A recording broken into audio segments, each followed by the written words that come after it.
Yes, good afternoon. Councillor Steer, appointed director of the District of Tofino. Director Jack.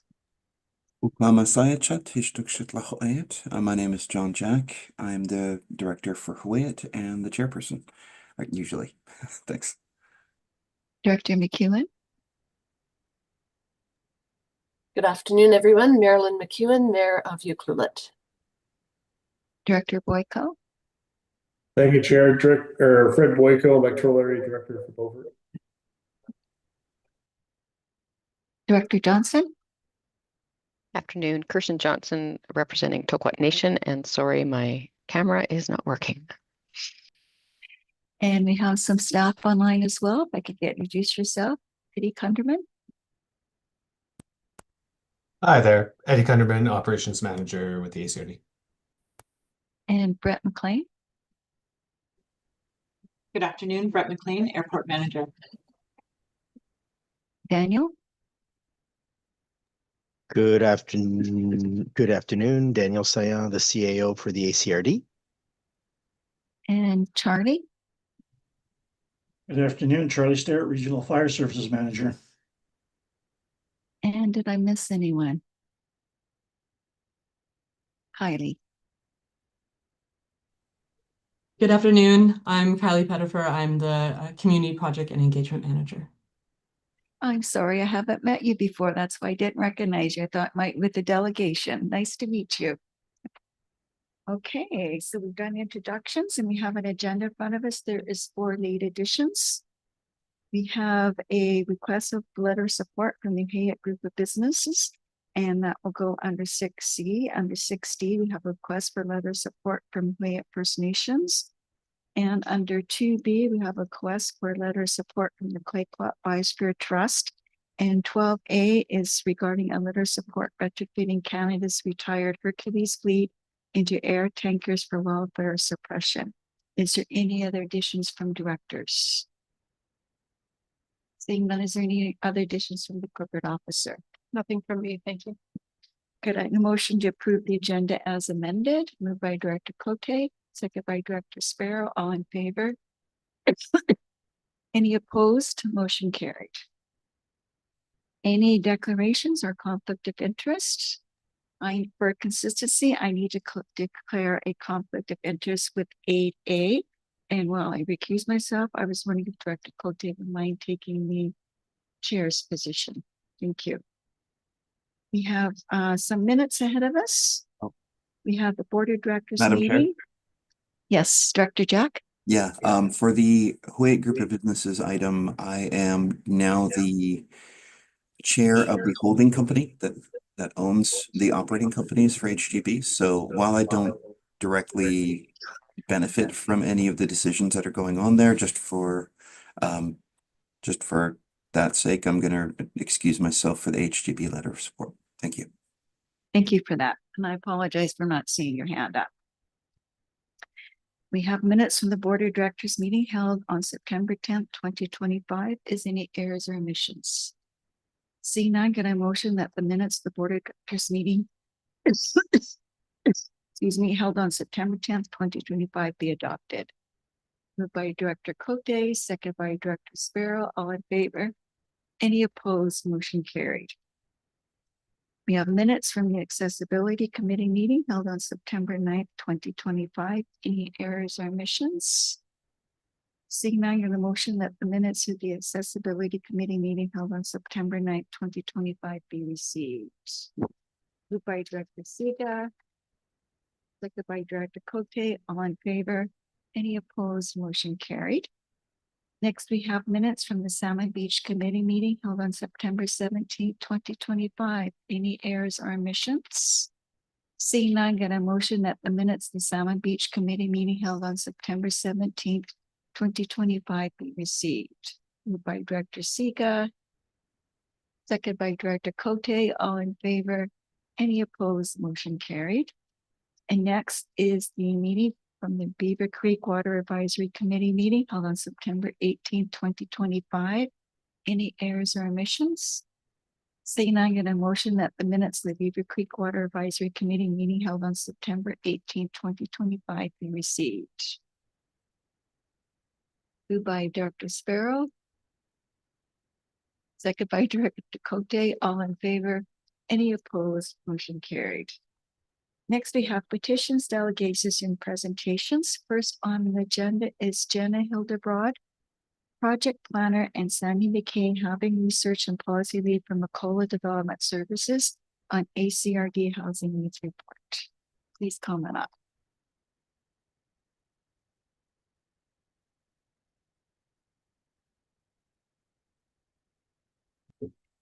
Red to talk. Okay, great. Hi, everyone. Thanks very much for inviting Jenny and myself here today. My name is Sandy Mackey. I'm the manager of community planning at Macola Development Services. Macola is a nonprofit housing and planning consulting firm dedicated to affordable housing and housing policy across British Columbia. We are the consultant team that is responsible for the ACRD's housing needs report update. So we'll just jump right in. I know you've got a busy agenda today. We'll try to keep this brief. This project was commissioned started late last year. In phase 1, you were required to complete interim housing needs reports. We've already been in front of you and presented those at the end of 2024. So you've already completed your interim housing needs report requirements, but as you were completing some OCP updates in the electoral areas, staff requested we conduct a full housing needs report update, which is a much broader document. The interim document was only about 1 page per electoral area. These documents, as you can see in your package, are closer to 50 or 60 pages per electoral area. The goal was to build upon the 2021 housing needs reports, which was the last time you completed a full housing needs report assessment. 2021 need reports largely used 2016 data. These reports largely used 2021 data, so online with census trends. Our goal was to, provide all the required report content that is legislated by the British Columbia government and provide you some recommendations that are within the scope of regional government. As you can see, we can go to the next slide, I think. Perfect, yeah. In your package today was included the full regional summary report, which includes regional trends and key findings, as well as clustered data. Many of your electoral areas have a relatively small population, which means that it can be difficult to use census data to draw data conclusions because of certain suppression tactics that Census Canada uses. So to get around those, we agglomerate a lot of that data into regional clusters, which gives us some broader trends. In this part of the report, we've also included the recommendations for regional government. Next slide, please. In addition to that regional report, there are 6 individual housing needs reports for each of your electoral areas. In these reports, you'll find local data. You'll find the required provincial projections, as well as some alternative projection approaches that we've done as a team. The provincial projections are done using a standardized methodology that was given to us by the province, but we feel that in some cases there are other mechanisms that are used to project population that are more appropriate for the context of your communities. You'll also find engagement feedback and quotes from your residents, as well as detailed affordability data where we had the ability to include that data. Some of the smaller electoral areas have data that is suppressed by Statistics Canada. I think notably Bamfield has all of its income data suppressed, unfortunately, which makes it very challenging to relate income and affordability together when we talk about housing. But wherever possible, we've included everything that we have access to. Next slide, please. So I'm going to touch on the key findings, and Jen is going to come up and speak to the recommendations. Broadly, the population of your electoral areas is growing and it is changing. In general, I think you probably all know that your population is aging across the rural areas of your communities. Your population grew by about 10% between 2016 and 2021. Much of that was folks graduating from older adult age cohorts into senior age cohorts. But as well, we've seen a lot of growth in the sort of younger working age populations, kind of 25, 24 through kind of mid 40s. That is different. A lot of electoral areas across the province don't see that blip of growth in those younger age cohorts. So as much as you are aging, like many electoral areas across the province, there is some interesting patterns of youth growth that will be appropriate. I think a big finding that is probably obvious to anyone, but we've actually been able to spell it out in data, is that housing sale prices are rising and home ownership is increasingly out of reach for most members of your communities, especially folks who are earning at the median income in your community or less than the median income. Home prices rose approximately 94% between 2019 and 2022 across all electoral areas. Those numbers vary in each EA, but dramatic increases to sales prices. Since 2016, the price of the median home is increasingly out of reach for all household family types. Most two-income households up until about 2016 could quite easily afford a home. And now even households with two solid incomes are stretching to afford home ownership. And of course, those prices are increasing at a much higher rate than incomes, which means that we expect these challenges to get worse, not better, without significant intervention. Next slide, please. So all of that means that your rural residents are facing affordability challenges, not just with housing, but with all of the other aspects of housing. Bills, taxes, all of these things came up consistently in engagement processes. People are indicating that even if they do own their own home and perhaps have paid off their mortgage, they still worry about unexpected costs associated with maintenance, and then increasing general fees when it comes to actually keeping their homes running. And yeah, many were worried about the ability to weather unexpected expenses and maintain their homes in the long term. And of course, all of this will be exacerbated by the fact that housing demand is expected to increase. If we see consistent growth trends that match what we saw over the last two census periods, we would expect that you will need to add a number of new homes in order to start improving some of these demand side issues with housing. Provincial projections suggest you may need to add an additional about 1,200 new homes over the next 20 years to start mitigating demand issues and actually improving housing affordability. But many residents in your communities suggested that provincial projections may overestimate the number of people relocating to your electoral areas. And I think generally, having done this across the province, that's probably true. There's probably a more accurate projection somewhere in the middle of the provincial projections and versus business as usual. And unlike municipalities, you as rural areas don't actually have to zone for this projected demand. It is just there for information purposes. It's not there with any sort of legislative requirement to address it. Next slide, please. And so I think we'll pass it off to Jenna now, and she'll touch on the recommendations from the report. Great, thanks, Andy. So the recommendations are really kind of an opportunity kind of to see where the ACRD can play a role in addressing some of the challenges that have been raised in the needs reports. So for the recommendation categories, we broke them into kind of three main ones. So short-term recommendations, these are actions that the ACRD can take kind of in the near term using the existing tools, kind of human resources and authority that already exists. The second one is long-term planning and coordinated action. So these are strategies that are going to require a little bit of more sustained effort, coordination, and resource investment. And then the last one is legislative and framework changes. These are actions that would require the ACRD to establish new bylaws or services.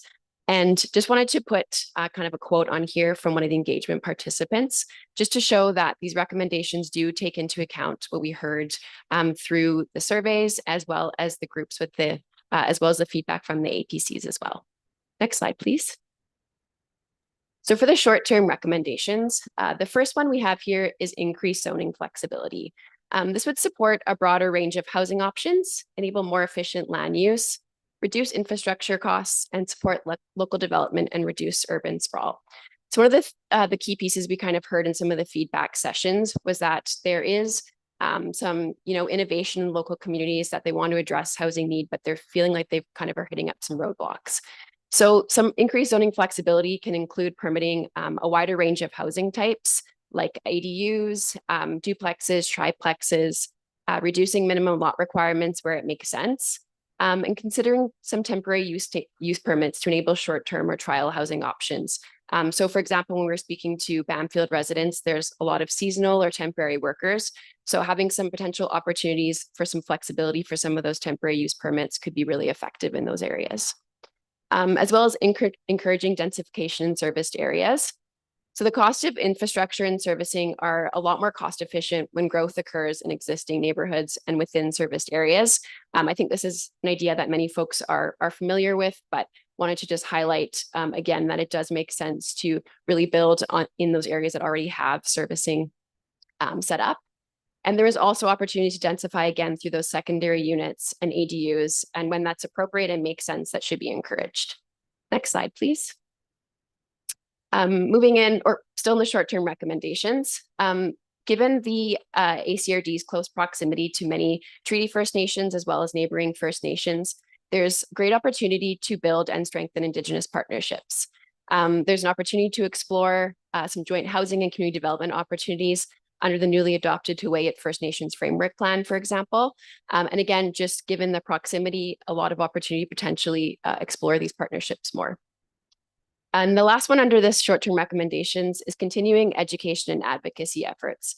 So we know this is an area where the ACRD is already very strong in. There's opportunities to advocate at forums like UBCM, for example. And when we were talking with engagement respondents, we did hear that there's a few areas and specifically that folks would like some more advocacy around. And that is related to building code changes that actually reflect the realities of building in rural realities of construction in rural areas, as well as expanding recent agriculture land reserve policy updates to allow greater flexibility for housing. Next slide, please. Moving into the next category is around longer term coordination. So one of the tools in this category is developing and implementing a regional growth strategy.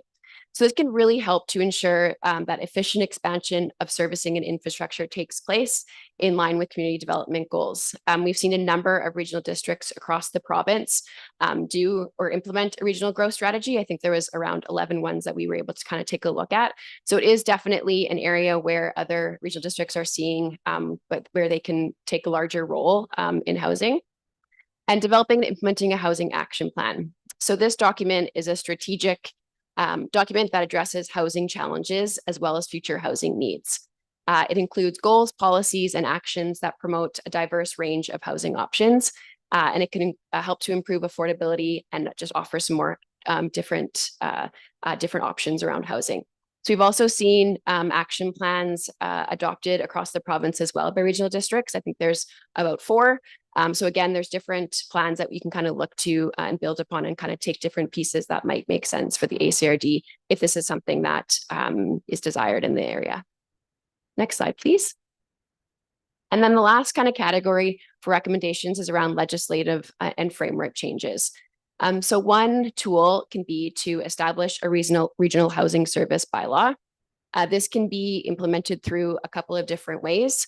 But really, it can help address housing challenges by providing a source of secure, predictable funding, either directly or in partnership with third parties.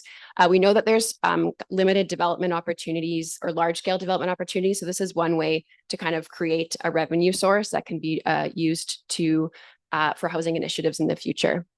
There's a wide range of flexibility as to how you can allocate the funding from something like a service bylaw. And again, there are 4 different regional districts across the province that have actually implemented this. Most recently, the Strathcona Regional District. So again, there are kind of different examples you could look to for around kind of this topic. Next slide, please. And then lastly here is addressing short-term rentals. So this topic came up a lot in our conversations. I would say that there's definitely a split on some folks feeling like this would infringe their ability to potentially, again, kind of keep their housing costs or use short-term rentals to support their housing costs. But there's also residents in the community that are concerned that housing is being, taken up by these short-term rentals. So there's a couple options here to do some legislation and framework around. So one is to opt into the principal residency requirements of the Short-Term Rental Accommodations Act. This act was implemented October 2023, and the goal is to increase long-term housing supply by reducing the number of STRs. So it does limit, Airbnbs and VRBOs to a principal residence or one ADU or accessory dwelling unit. So in this option, there is the option for individual EAs can opt into this. You don't have to do it as a kind of a blanket approach. So an example of this is electoral area C of the Strathcona Regional District. That includes Quadra Island. They've opted into this. Some of the other EAs have not, but they felt that it was an effective way to curb kind of some of the challenges with short-term rentals. And then lastly, is looking to fund initiatives with the MRDT on short-term vacation rentals. So the MRDT allows municipalities and regional districts to collect up to 3% on short-term accommodations to actually fund local initiatives. And it is, the MRDT was originally used for more around tourism initiatives, but it certainly has shifted into being used for housing initiatives across the province. So another example with the Strathcona Regional District is Area B. Cortez Island is actually taking this approach, and they're applying a 3% MRDT on vacation rentals. And the money that is being created through that fund is being put towards affordable housing projects. And they estimate that approximately 30,000 to 50,000 is being generated a year for that. And they're working with a nonprofit there to actually allocate those funds and support a nonprofit or an affordable housing development on Cortez Island. I think that's everything. Perfect. So yeah, thank you again for allowing us to present today, and we'll absolutely be open to questions. Thank you so much. I'll start off. I have a comment and a question.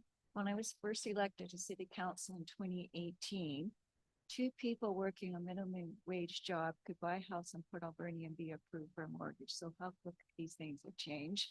My son bought his first house for $60,000, which is unbelievable, right? And my question is, you mentioned that we have a growing population of that younger age group. Can you ascertain as to any reason why that age group is growing in the Alberni Valley? It's a good question. We speculate in the report that part of the reason we're seeing that bump in the rural areas is potentially due to some relocation because of increased opportunities to work from home. Generally, we could attribute it to folks in those younger age categories not being able to afford homes in larger rural or larger urban centers, and increasingly looking to, rural areas that have a more affordable housing stock but are still connected closely to urban centers. So I think that makes more sense. Banfield and Area C probably have a slightly different reason for seeing that, largely due to the drivers of tourism economies, which often young people move to those communities to find work in those sectors, and then are living in the rural areas around there as a way of, hopefully finding somewhere that's a little bit more affordable. So I think there's a number of different reasons, but it is something that's unique about your regional district, that you have that sort of bump in those working age cohorts, and it makes it a little bit more. I feel personally that means you've got a bit more of a pressure to start looking at affordable housing challenges, because it's not just about maintaining, you're actually seeing some growth and some opportunity there. And you'd like to be able to make sure those people can continue to live here. Thank you. I'll go to Director Beckett, then Director Steer.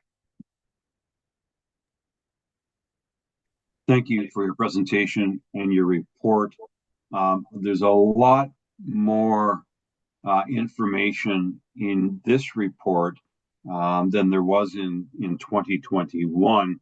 But there are some things that I feel are still missing, and that's I'm talking for Banfield now. Addressing the difference between appropriate rental housing, apartments, condominiums, whatever, for year-round application. The fact that making reference to the average single-family house at $401,000 based on 2022 is so outdated, even like it's not realistic at all. The fact that we can't, as you already alluded to, the suppressed income data as it relates to renting versus buying. Without that information, it's difficult to determine the two avenues that we need to try to address in Bamfield. So I applaud the effort. The data is very, very helpful, but it's already outdated. As we move forward, we're entering 2026. We've got so many young people that are renting and having to share accommodations. And don't get me wrong, there's nothing wrong with that, but there's no options. And some of the housing situation there, I feel, is less than desirable. But again, I applaud you. This is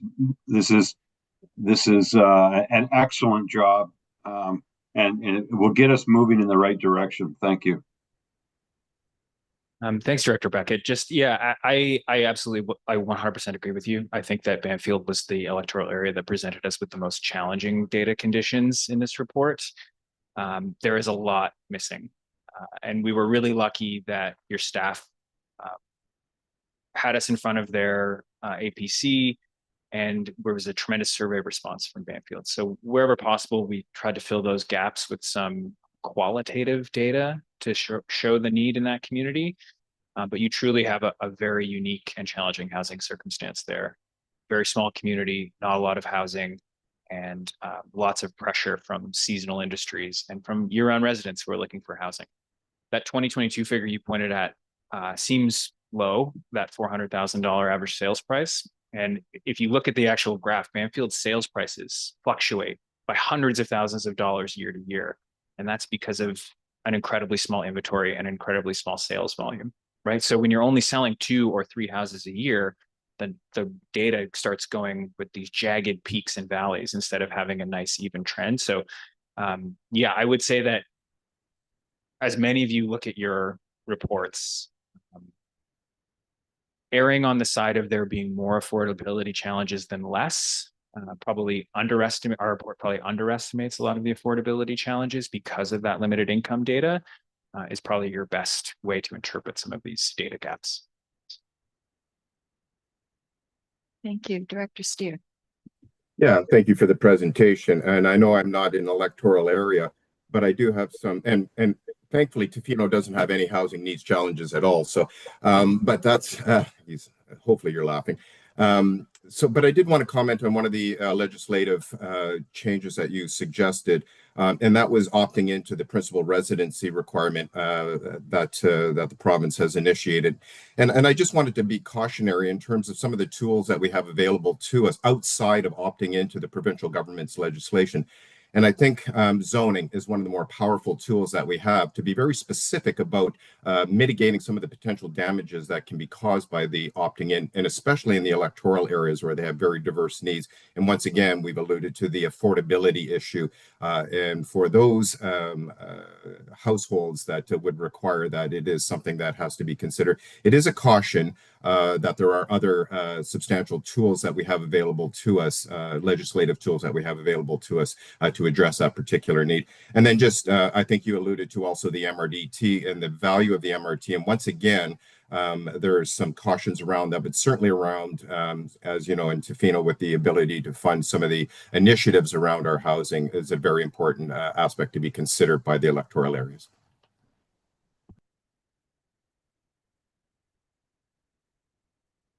Thank you, Director Boyko. Thank you, Chair. I just want to emphasize the fact that there's not a lot of wanting to increase bylaws and regulation to solve the housing problem.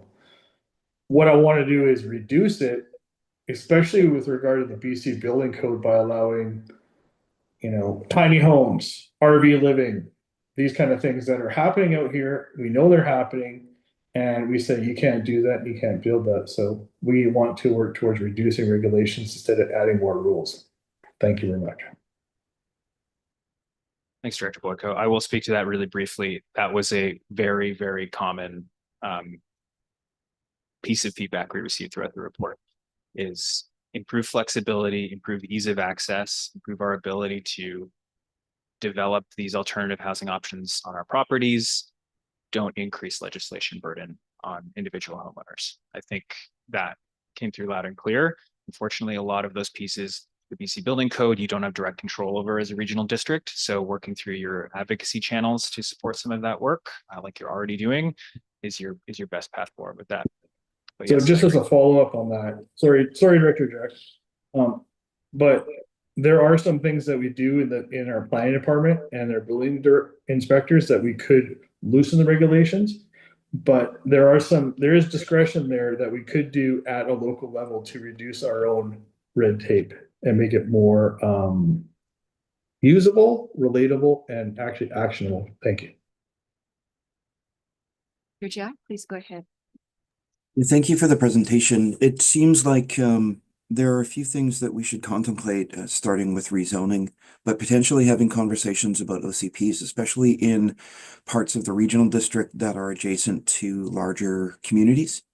And I think one of the things that we should look at is, because I currently live in a place that has been subject to this over time, finding some sort of process to either pre-approve or fast-track subdivision and rezoning that comes with subdivisions if necessary.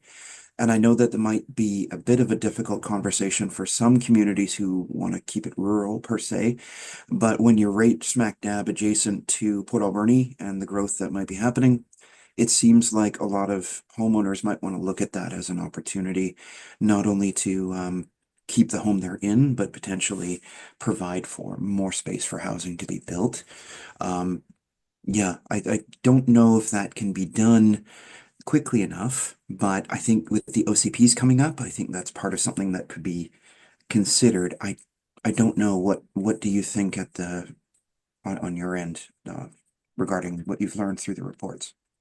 Thank you. Good question. I think there's definitely some appetite for subdivision, especially for processes that allow larger landowners to take advantage of some of the commercial opportunities for subdividing and developing their lands and selling off new units. I think the areas of the ACRD that are well suited to that are not, there's not a lot of them, right? As you say, areas that are in close proximity to Alberni and to Tofino and New Clulet, to your major centers, and that are already serviced. Those would be the places to look for it. I think that's one of the opportunities in a regional growth strategy or a modified growth strategy. The regional district is in a unique place where it can coordinate action across both municipalities and electoral areas and with nations who are members of the ACRD board, right? So I think there's some potential longer term growth management that can be done at this body to enable that, and then some shorter term legislative changes to look at the areas that are currently appropriate for that type of work through the OCP and fast track some subdivision, or even doing some we call it pre-zoning or upzoning to automatically allow for that additional density on those properties. Your comment on speed is a good one. Nothing moves fast in housing ever. And so setting expectations for your residents who come and talk to you about housing issues is a really important part of this. Even the easiest things, even the projects that go to BC Housing are developed with zero problems on perfect land, can take 5 years, right? So I think, yeah, this is not about moving as fast as possible. It's about doing it right. And I think that we often counsel small positive steps rather than waiting for the big perfect step in these sort of circumstances. So yeah, thanks, Director Jack. Did you have a follow-up, Director Jack? Yeah, just in regards to regional growth strategies, this may be a shoulda, woulda, coulda kind of thing, but in regards to the sequencing, that would be ideal. Would you want to do a regional growth strategy before communities go into their OCP processes? And then as a follow-up, I just think it's important for us to contemplate that a little more density means that the I guess per area cost of servicing goes down. I mean, if you just look at it from that perspective, places like Port Alberni, their revenue per hectare or square kilometer is so much higher than surrounding communities, to a point where in some instances there's subsidization going that way. So I think we really do need to look at opportunities for finding ways to densify, because that's a way to address some of the difficulties that we have with service costs across a large area. We've split into kind of three subdivisions within the region: the Alberni Valley, Bamfield, and Huyet, and then the West Coast, as large as the West Coast is. And so those are the kind of things that we really need to contemplate here in the region. And I think that takes coordination. And so, yeah, I guess that just returns back to the whole regional growth strategy idea. Yeah, thank you. I don't think there's a good or bad time to engage in your OCP. I think that if that was the next thing on staff's agenda, I think that's the next thing to proceed with. A growth strategy is a formal framework for collaboration between municipalities, your electoral areas, and your member nations.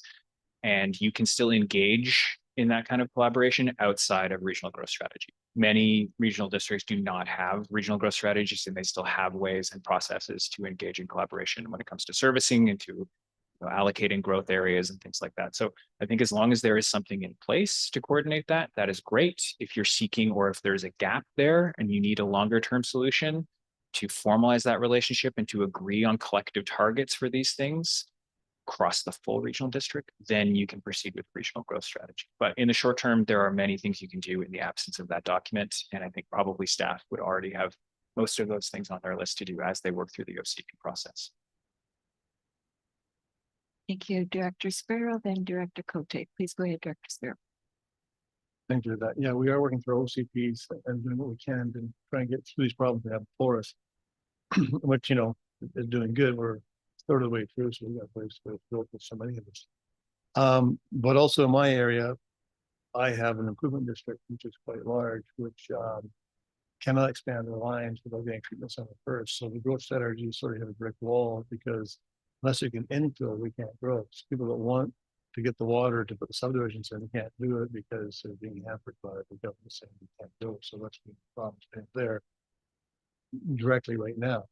But I did read your report, all 52 pages of it, and I had a laugh. I have a question. So it says here, page 4, by 1941, there'll be 1,010 residents in Cherry Creek. Thinking, oh no, we have 2,000 now. We're gonna lose 1,000 residents in 15 years. That's not. So I went through and I read it again, and the 2% growth strategy. So 15-year 2% compounded does not make 1,000 extra residents. Then where's this going? So I read the whole document, read it through very carefully, and I think the line should read there'll be 1,010 households living in Cherry Creek at that time. So thank you for making me read the whole document to figure it out. But that would be a 50% increase, which I don't think we're going to achieve, because we can't expand, because we need a treatment center, which is more grant for it as an improvement district. So is that part of your thought process going forward, how we get around that one? Yeah, it's a good question. So I'll go back and take a look and make sure that we've got that number correct in the report. And if it isn't, it's an easy change. We can make it before you need to put it on the website. Yes, so we are required by provincial legislation to use a very specific projection methodology for population over the next, or population and household demand over the next 5 and 20 years. You have to use that thing. It has to go in the report. That's the number you have to say. However, in most cases, we have presented you with an alternative projection methodology, which may be more appropriate for your community. So I would encourage you, if you don't agree with the first number, go and look and see if there's a second number that matches a little bit better. And over again, we were told by residents that those projection numbers are not feasible if we cannot grow due to servicing constraints.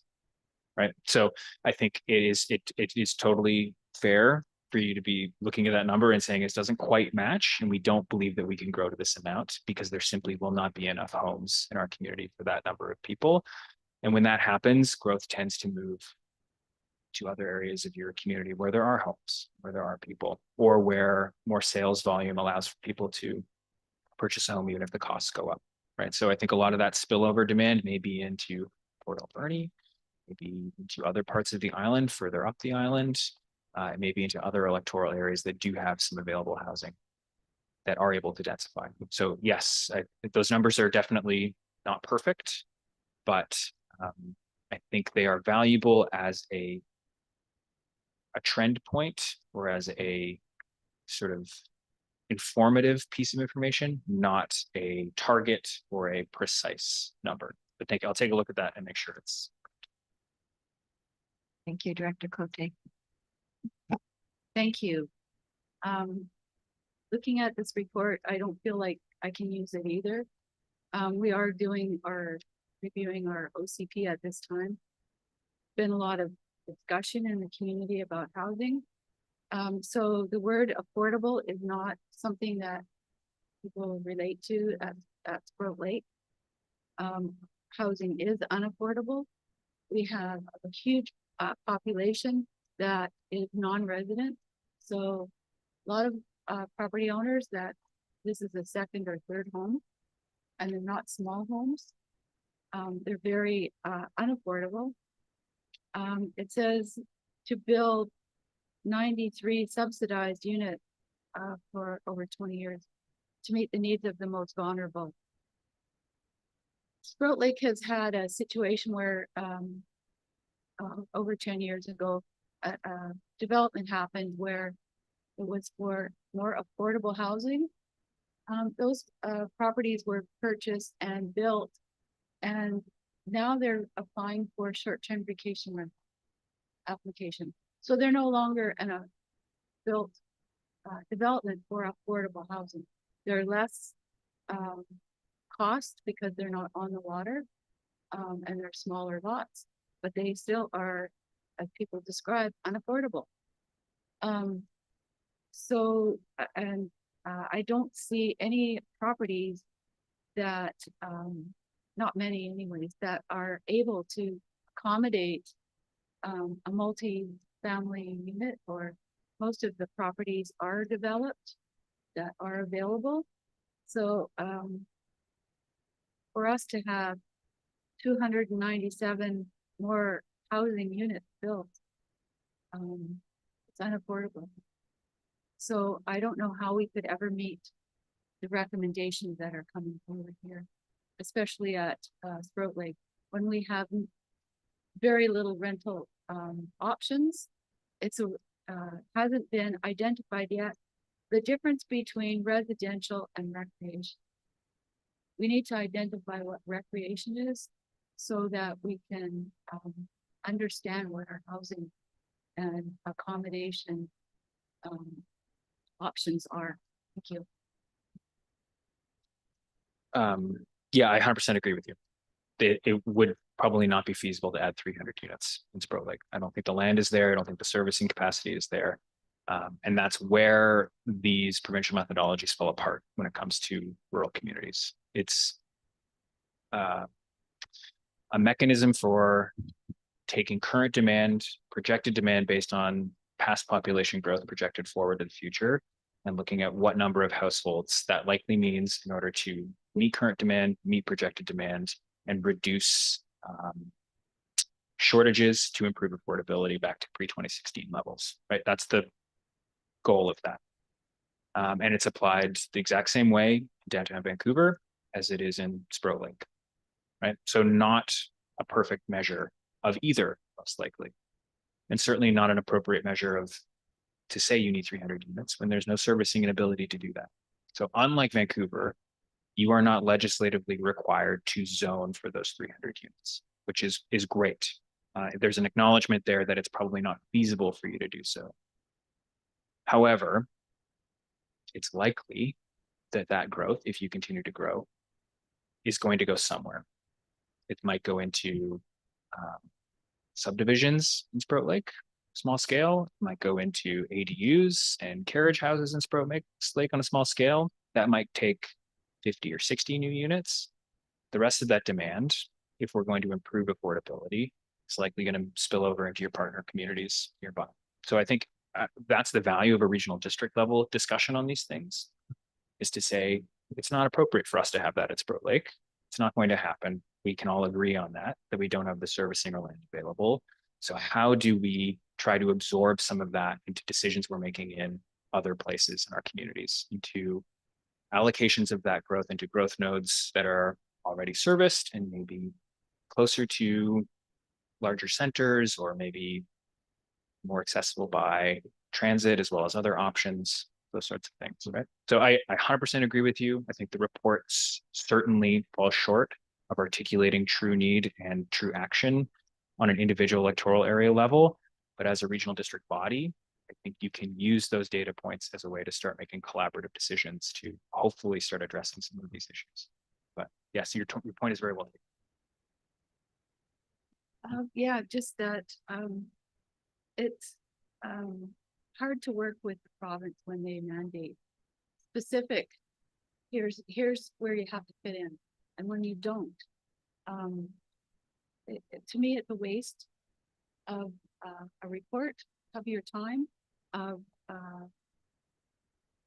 yeah, when we're not understanding what our communities are actually made up of, and like I would love to have a report on how to deal with what is happening, because we need the opportunity for people to be able to afford to live in this community, Sprout Lake, when really there is no option. Carriage houses and accessory buildings, people want to build them, but they want to build them for rentals, because we don't have that. So it doesn't really explain anything in here that what Sprout Lake really requires is a hotel to put those people that need to, that want to come and recreate in our community. There is no other option besides short-term vacation rentals, really. There's a couple of houseboats, one hotel with very limited units. So the only option for people to do is to rent houses, and people look at that as a wonderful opportunity to cash in. The rental business at Sprout Lake for personal homes is really high. A lot of them are illegal rentals, but I think that the province is going in the right direction, making Airbnbs having to be permitted. So it's helping, I think, in a bit of a way, but none of that is captured here. So thank you. Thank you, Director Boyko. And could I ask everybody to speak in their microphones? There's been a couple of comments online, people having trouble hearing. Thank So you. just- I agree with the sound. And I mean, it sounds weird and you want to look at the person you're talking to, but for the 23 people that are online, we can't hear you when you do this. So just focus. But I agree wholeheartedly with what Director Cote just said. It's a report, and it's combing data from census and from ACRD and makes a generic report that says you have to use provincially mandated percentage increases in population, which give you data that is not necessarily realistic, reliable, or useful. And I don't want to say it's a wasted report, but it's very close to being a wasted report and resources, because it doesn't help us reduce red tape or anything, or get any actionable items. So if we got to keep doing this all the time, we need to modify it so that it gives us something that we can use instead of just a 49 page piece of report that we'll read once and say thank you very much and then put it away till next year. Thank you. Dr. Sparrow. Thank you. I was talking to another director from another regional district, and his comment was these housing needs reports do not include people that are living in trailers or things that are not considered to be a recognized dwelling. He said, and actually he said he's got enough people in his area to meet the housing needs because they're living in trailers and not things that aren't. So did you go around and see how many people? They're not part of the report, but did you see that in this regional district? We did hear from folks that are living in RVs or semi-permanent residences. Yeah, there's no data to capture that, obviously. Like, census takers don't go and knock on RVs and try to get people to fill out the census. Some people will fill it out voluntarily or fill it out as part of the household that is occupying the house. Maybe they're parked on the lawn out front or something like that. But yeah, there's truly no way to capture the number of folks doing that outside of conversations with your APC and responses that we receive from your community survey. So we're possible we captured that. There was certainly is a lot of folks living in tenuous housing conditions, especially in electoral areas, but unfortunately there's also no good way to capture that data. One follow-up. So if we had an RV park, people living there would not be captured in this data, even those RV parks. If they're living there seasonally, likely not. If they're living there permanently and they're addressed in that RV park, they're receiving mail in that RV park, they probably would fill out the census at that address. So then they would be captured. So if they have a post office box, they wouldn't be kept in that address, we kept in the post office box, but there'd be people living in boats that are have post office boxes. Usually you would receive the census in your post office box. And so you would be filling it out based on your current dwelling. So yeah, you would be. So if you're living in a boat and you have a post office box, you would receive that. And there are ways for you to indicate that you're living in a transitive dwelling, like a boat or a houseboat or something like that. Yeah. Okay. Any final questions or comments? Great. Thank you so much for coming in today, and it was great information, and thank you for all that good work you did. Thank you.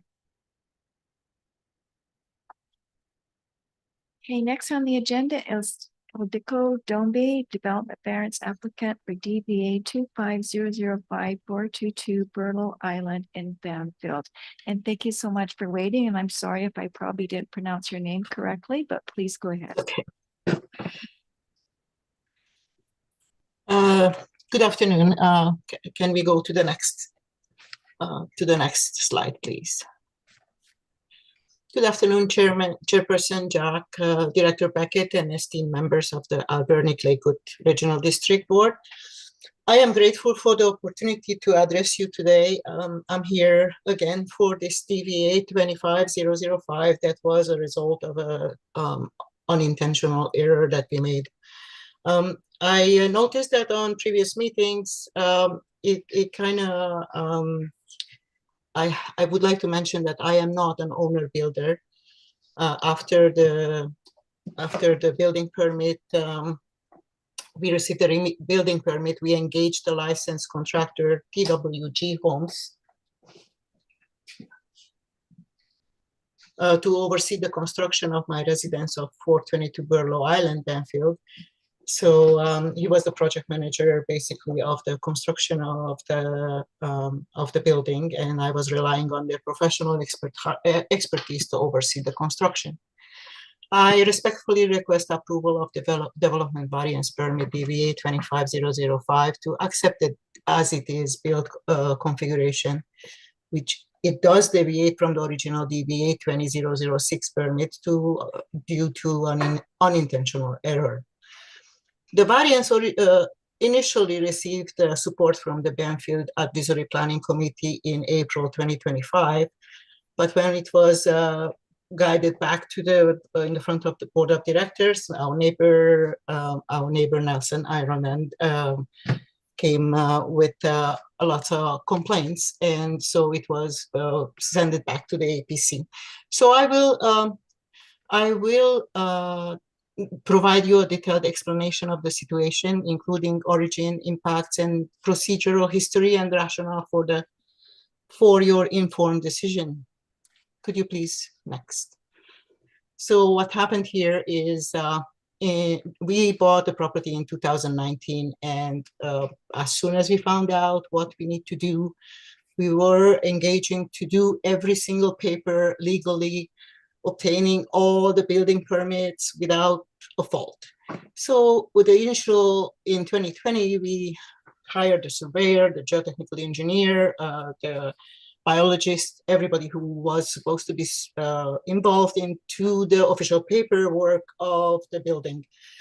Now, when the previous owner of this property, this is a very well surveyed property, so it had a lot of metal pins all around. So we called out Sim Survey, and they identified all the pins around the property, and we also asked them to please put the house where we were intended to build approximatively in a location that was originally, when they went back to their office, it came out as 3 meters from the neighboring property and 6.8 meters from the front line property line, not the natural boundary, but the property line.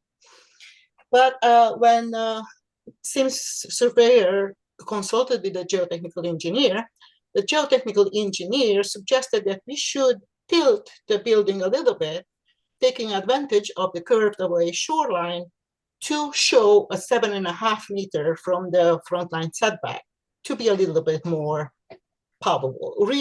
I will show you the drawing a little bit later.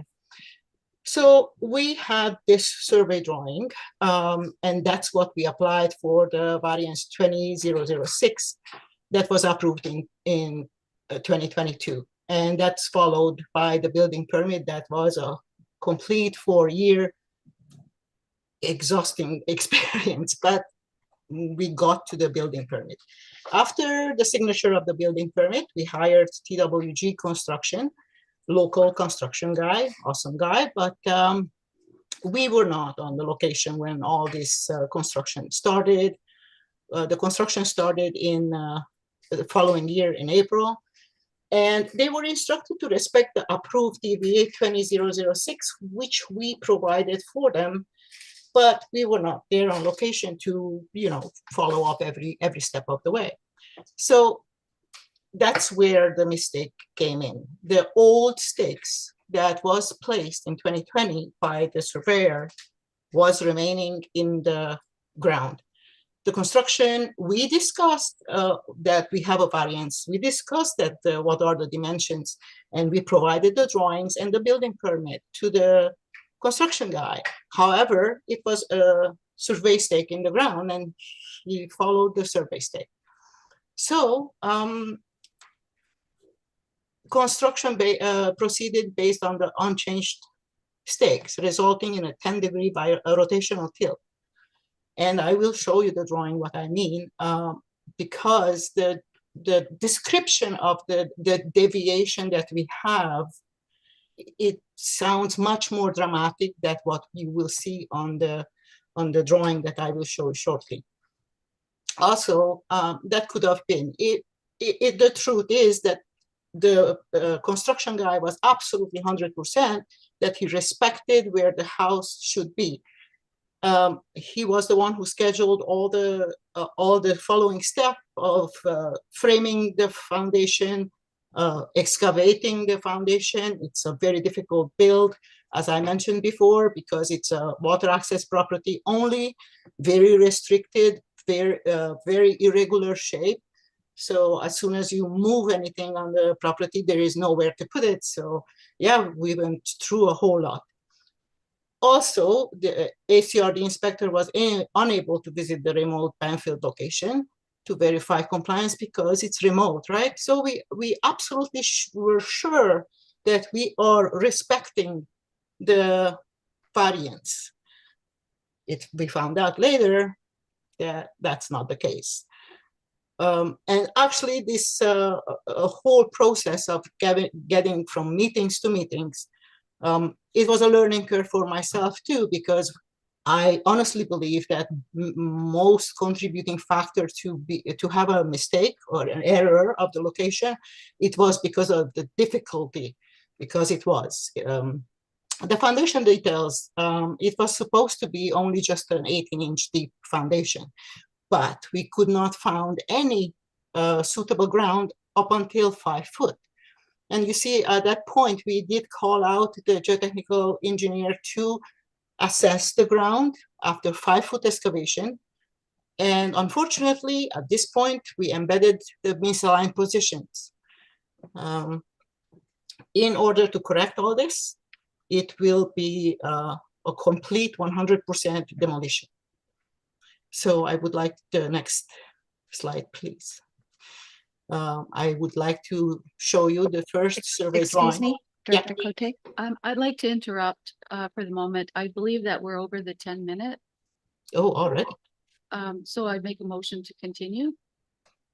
Moved by Director Cote to allow you to continue past the 10 minutes. Could we get a seconder?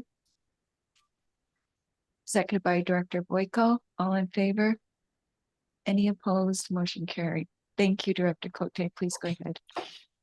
I will try to sum it up a little bit faster. So here is the first, it's 6 years of struggle, so it's a lot of stories. So here is the survey drawing that we use for the DBA 20006, and this is the foundation, a continuous wraparound foundation.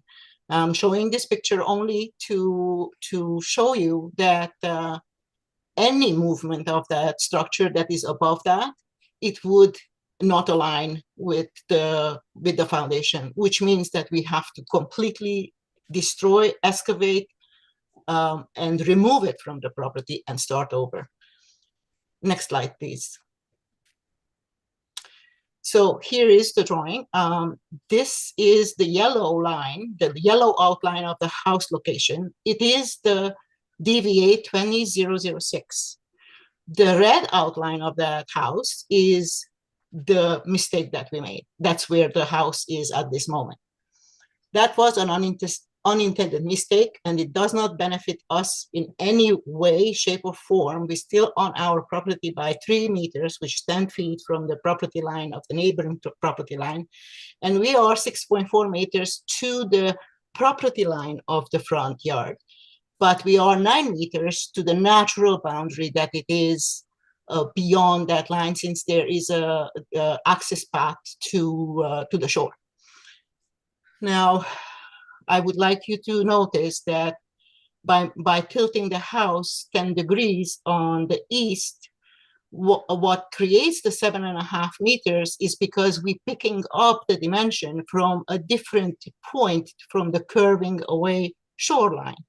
And basically, if you're looking at the impact of what it has to the neighboring property, it is exactly the same. It's the same shadowing, is the same obstruction of his view. I like to mention that our neighbor has a 1/4 acre and we have a 1/2 acre. Unfortunately, there is no way to not be on each other's sides when we are building a house. So if it is needed to be corrected and your decision is that we have to demolish and rebuild, the house will be built on DBA 20006, which is the yellow outline. That would mean a complete demolition of structural wood, everything that was done, removal of the foundation, demolition, taking it away from taking it away from the island. Now, I would like the first thing that when we found out that we have a mistake for the 6.4 meters, first we wanted to redefine our shoreline so we have the property line all the way to the natural boundary, but that was unfeasible, unfortunately, and not due to us. But anyway, the ACRD asked me not to talk about that. So we could not do it. Therefore, I went to the geotechnical engineer, and the geotechnical engineer approved the location as is because he assumed that responsibility. There is absolutely no difference from flood or any other kind of view of the location, the actual location of the house compared to the DBA 20006. Now, of course, that would be huge environmental concerns if we have to move the house in the yellow position, and it would not benefit the neighbor whatsoever. The flood protection is equal at 3-meter elevation, regardless of the 10-degree tilt. Next slide, please. So the board review process was initially APC support on April 27, and the APC recommended approval for DBA 25005. Then the board delegation went back to Mr. Island and raised view of the sunlight fire, and he raised sunlight fire. I can't remember, unfortunately, house and the value of his property, yes. But that all this is unaffected by the tilt and is unchanged on the safety. So, and anyway, after 2 meetings, because on June 26th, it was deferred by a power failure, and then July 24th, we picked up again, and the ACRD, the APC meeting ended up by not having any resolution. However, we talked about the fine process maybe, but unfortunately ACRD lacks an official fine process. The closest that would be for a fine process would be a building permit. If somebody started with without a building permit, then it's a double fee for no permit. Next slide, please. Now I would like to, I already provided the planning department with a new survey drawing with the location, the geotechnical report that approves the house the way it is. I engaged a structural engineer who is explaining why would be absolutely complete destruction of the house in case that we need to remove it. And I am awaiting for a new environmental professional for a riparian report for the new permit. Up until the building permit and every single step that we took, we followed absolutely every single permit as it requires by law. It was a huge significant burden being on standby for 15 months. We are working with loan interest. It's not as affordable. Housing is not affordable. We are against our house. So it is just complete destruction for us for this honest mistake. I am sorry that I am kind of losing my track because it has a lot of nerves on me and lots of not frustration, but it's a lot of implication for us if this fails. So we applied for a new application variance permit. We paid for a new geotechnical engineer's fees. If approved, new biologist report fee will be a new building permit fee because it's past now 1 year of stoppage of work, and it's already a huge cost, a great cost for an honest mistake. Next slide, please. On this picture, I just would like to show you the environmental impact of how it looked, that property, when we excavated 5 foot. It's devastating. The location of the house has a minimal environmental impact. 10-degree difference poses absolutely negligible risk and is supported by geotechnical approval. It avoids the destructive relocation, avoids damage, and in the end, it offers my neighbor absolutely no benefit, that 10-degree difference. Next. I will show you here again a few pictures just to sum up everything. This is the picture that I showed you, and I kind of did a vectorial projection to the neighboring property with green. It's exactly the same. The second picture, it shows from the neighbor point of view, the 3 meter versus the 3.8 meter is only the corner of the house that it is into the neglected variant, like the deviation from the variance. The last picture shows, I unfortunately could not, that's the neighbor's house, and that's our house as is located. As you can see, the view is affected exactly the same way if I turn it 10 degrees this way or 10 degrees that way. Compared to the location of his house. The windows are all in the front of the house. I don't see how I am obstructing his view. So I am seeking approval of the red outline due to the stake discrepancy, builder error, and no inspection, supported by APC's April 27 recommendation. Relocating the DVA 20006 would have the same impact on his property, and I respectfully request the board for approval of the DVA 25005.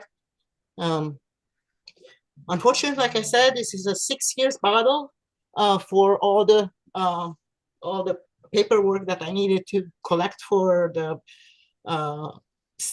for the building of official residence.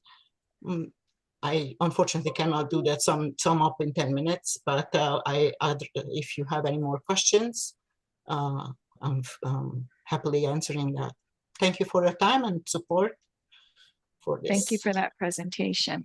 I would ask that if directors have any questions, please keep it just if you need to clarify something that the applicant did from her presentation. If there's any questions to process, can we keep that to when staff does their report later on in the agenda? So any questions from directors? Director Sparrow, then Director. Thank you. I did build a house recently. Well, not recently, but anyway, one, I had to ask for a variance too on my setbacks. And when I did that, I put the footings in, they said I should get a survey before I poured to make the footings were in place. And then I should get a survey after when the footings were done. I said, do I have to go on before? I said, no, you don't have to, but danger is you might pour in the wrong spot. So get it done.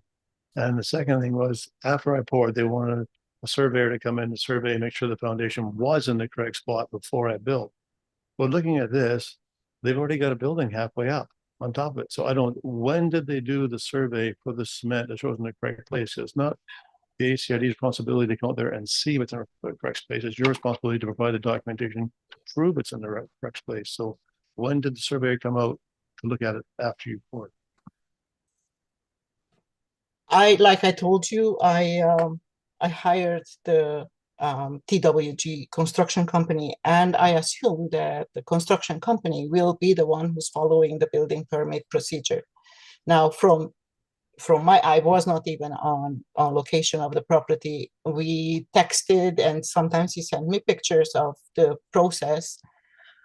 The best that I could do, that I asked him, are you sure that the location is, you respecting the variance? I was obsessed about this variance because it took me 4 years to achieve the paperwork for that building. And I asked so many times that he was like sick and tired of me asking, basically to assure that all the things are right. Now, you see, if I am not there and I have a contract with a construction company, I assume that it is his responsibility to bring in, as he did for the geotechnical assessment of the bearing soil. He asked us to bring out the geotechnical guy, and we did. So I did not, I didn't intend to micromanage him. I'm not saying that it's 100%, it's not 100% his fault, because stakes were in the ground that it was from previously, but he also could have checked it against the drawing. And I assume that it will be digged out. I knew that he is scheduling the work as, digging and framing, and because it's a water access only property, it will come in, the cement will come in with barge. So all of this was scheduled. I didn't feel comfortable to micromanage any of this. I just kept asking, are we sure that everything is working the way how the building permits requires? Now, again, it's not 100%, it's not 100% his fault. I could have said, hey, no, stop. But I didn't even know exactly at one point where we are at. So we miscommunicated and we made a mistake. Besides that, it was an awful, difficult. Thank you. Director Boyko, please go ahead. Thank you. So you, excuse me, you said the ACRD inspector was unable to visit due to remote location to verify compliance, allowing the construction to proceed. So do you have something in writing that said we can proceed without an inspection, or was that just an assumption and carried on? It was an assumption. I repeatedly asked Torrance, who is TWG construction, that are you in communication with Luke? And I understood that he said, yes, he was in communication. That's what we agreed on in the beginning of the construction. So yes, we did have Torrance send out not just drawing pictures of as the foundation was progressing with all the dimensions to the structural engineer who created then a report. But that was kind of delayed because it took a little bit of like, I don't know, 2 weeks until the structural guy came up with a report, which was then sent it out to Luke. But nobody said that we should not carry on. The construction guy carried on. Okay, thank you very much. Okay, say no more questions. We'll go on to the next delegation. Nelson, Ireland, response to development variance application DBA 25005-422 Burlow Island, Bamfield. Nelson, do you want to please go ahead? Yeah, I'm not sure why my video is not working. I've pressed the correct button.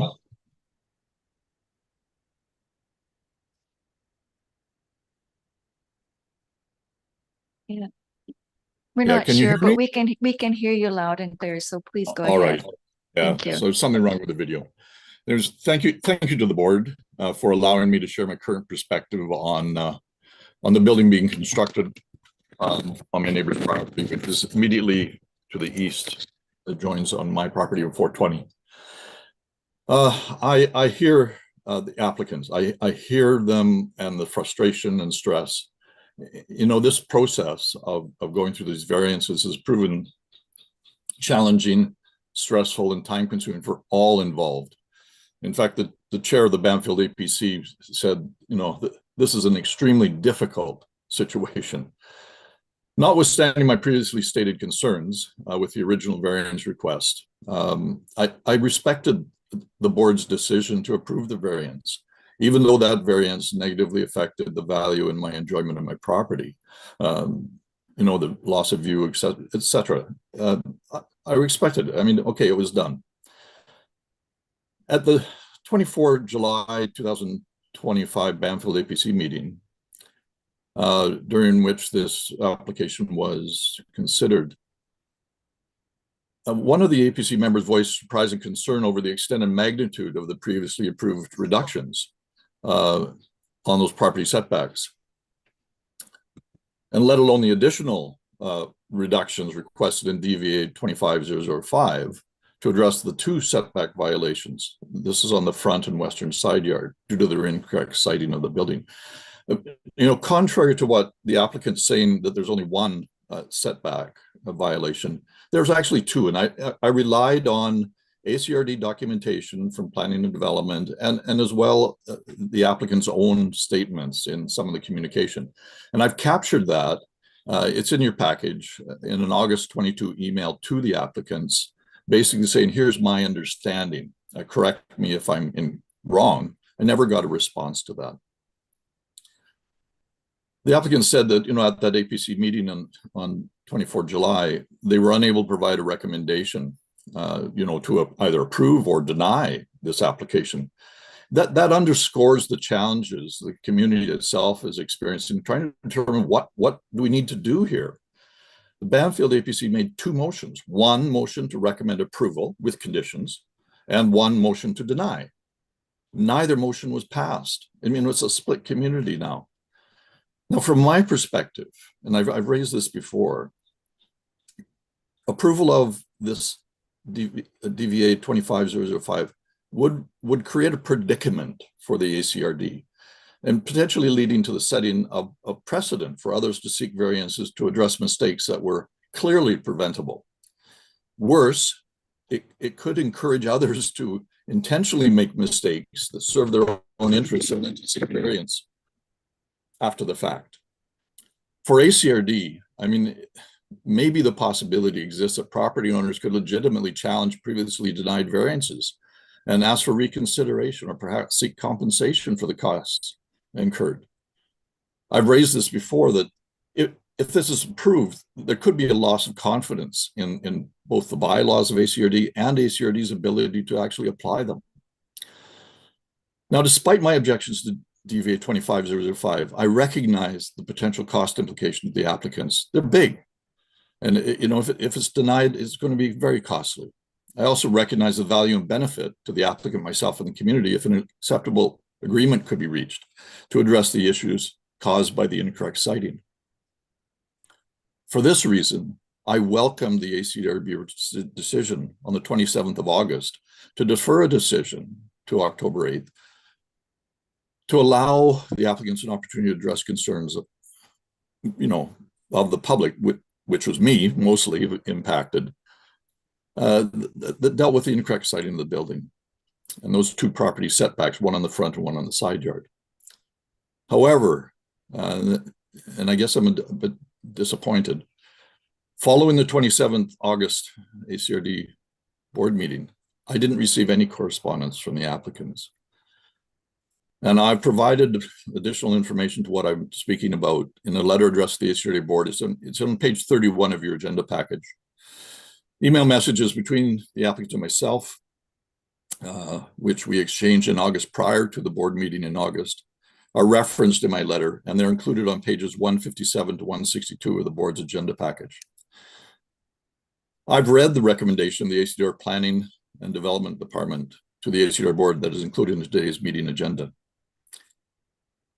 Now, as I haven't received any communication from the applicants since the board meeting, I find I must support the recommendation being made to the ACDR board by the planning department to deny this application.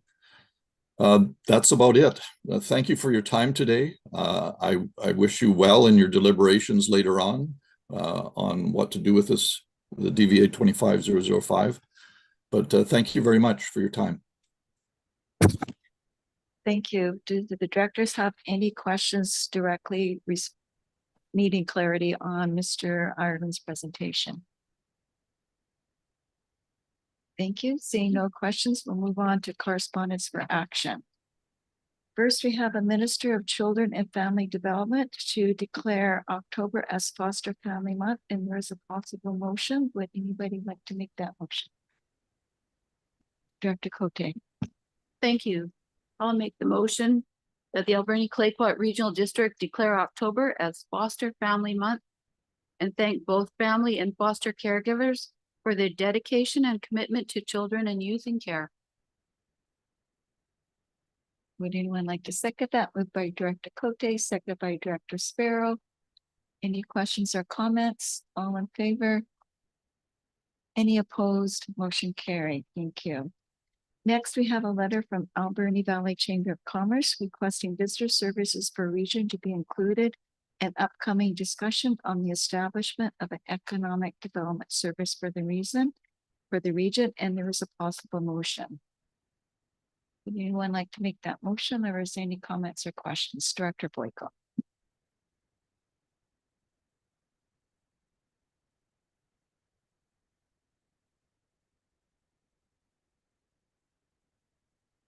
Director Boyko, you're muted. Sorry about that. Thank you, Chair. So I have some concerns about this for a couple different reasons. One of the main reasons is we're setting up the tourism as a service that everyone will be magically put into. In the Beaufort, there's very little economic benefit that will come from us. And we basically have zero tourism except for a couple little Airbnbs. That being said, all the funds okay, I'll rephrase this. The majority of the funds that go to the tourism center go directly to the Chamber of Commerce.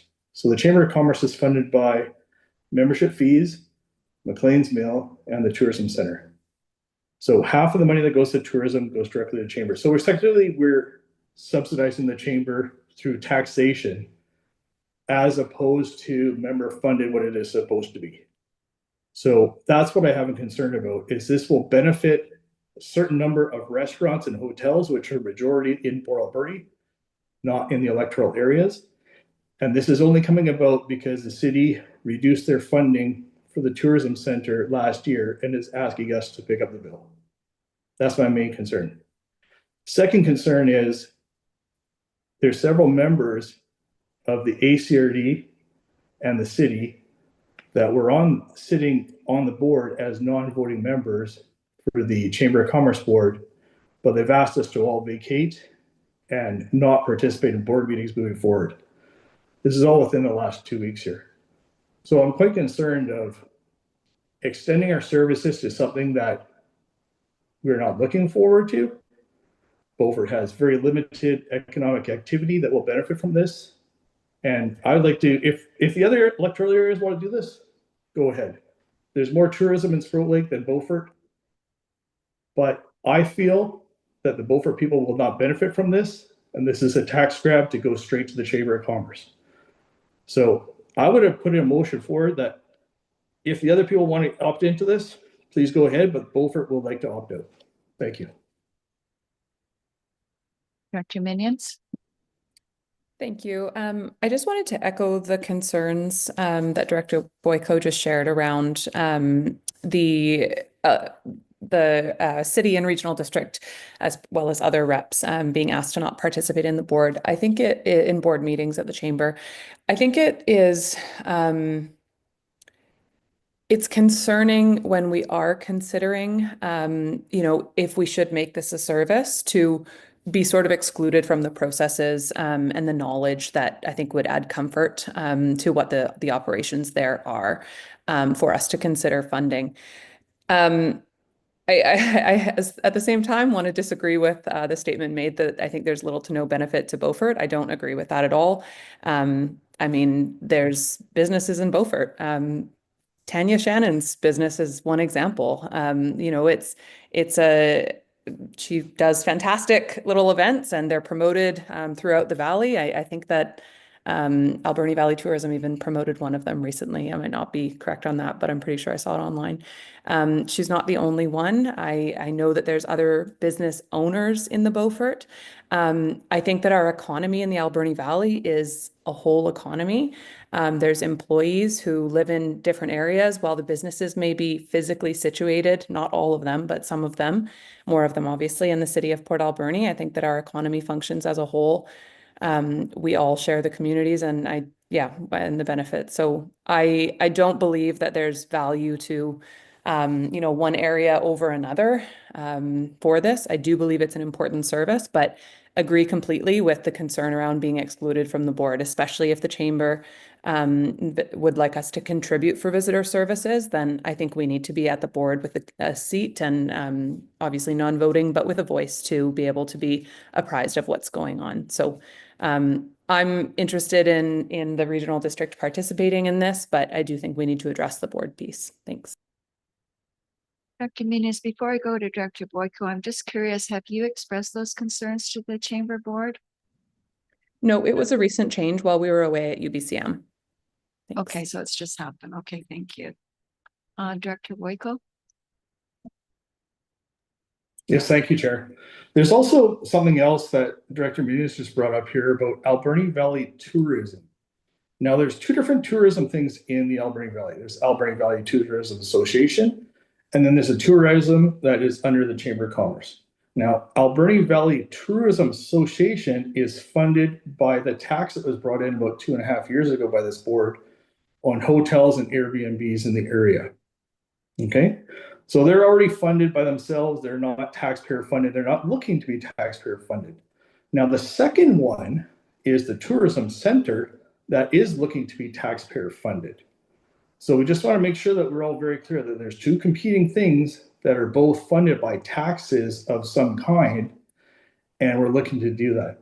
That being said, specifically, yes, we have Shannon Farmo here. They are not a member of the Chamber of Commerce, and if they're funded or if they're supported by the Alberni Valley Tourism Association, that's wholeheartedly separate than the conversation we're having right now.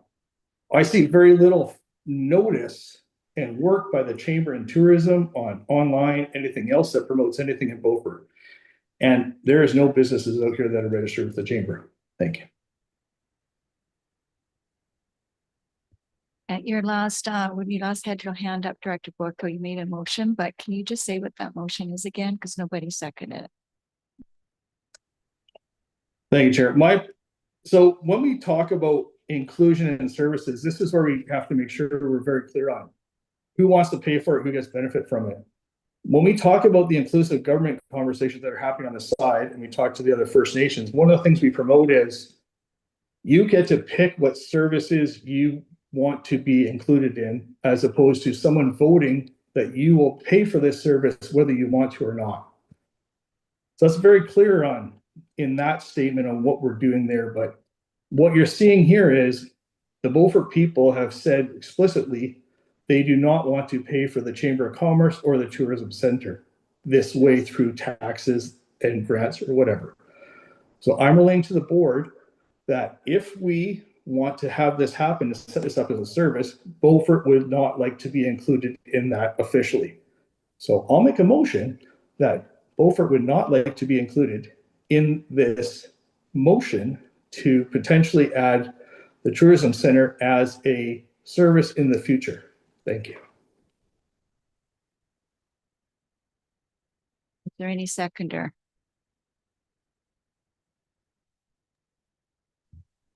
Please. Director Wiley? Yes, are we through with any comments or discussion then? I was waiting until we got through with everybody before I said anything. Or are we just jumping to, are we gonna move with the motion? I just wanted to ensure that Director Boyko had his motion on the floor because I didn't want to be accused of ignoring him. Oh, I understand. I'm not challenging this. Okay. For some clarity. Yeah, so I would like to do his motion first and then we can go on to more conversation if that's okay with everyone. Okay, I'm not seeing a seconder, Director Boyko, so the motion will die. Please go ahead, Director Wiley. Okay, yeah, that means that another motion can be put on the floor though. Okay, so that's fine. And with this, I'm looking at this and I was surprised to find and hear in the meeting earlier that we're looking at the Chamber of Commerce saying that there'll be no representation, no voting unless you're a member of the Chamber of Commerce. Am I understanding that correct? That was something that was discussed earlier. Yes, that is correct. Okay, thanks. That's what I thought. I just wanted some confirmation of that.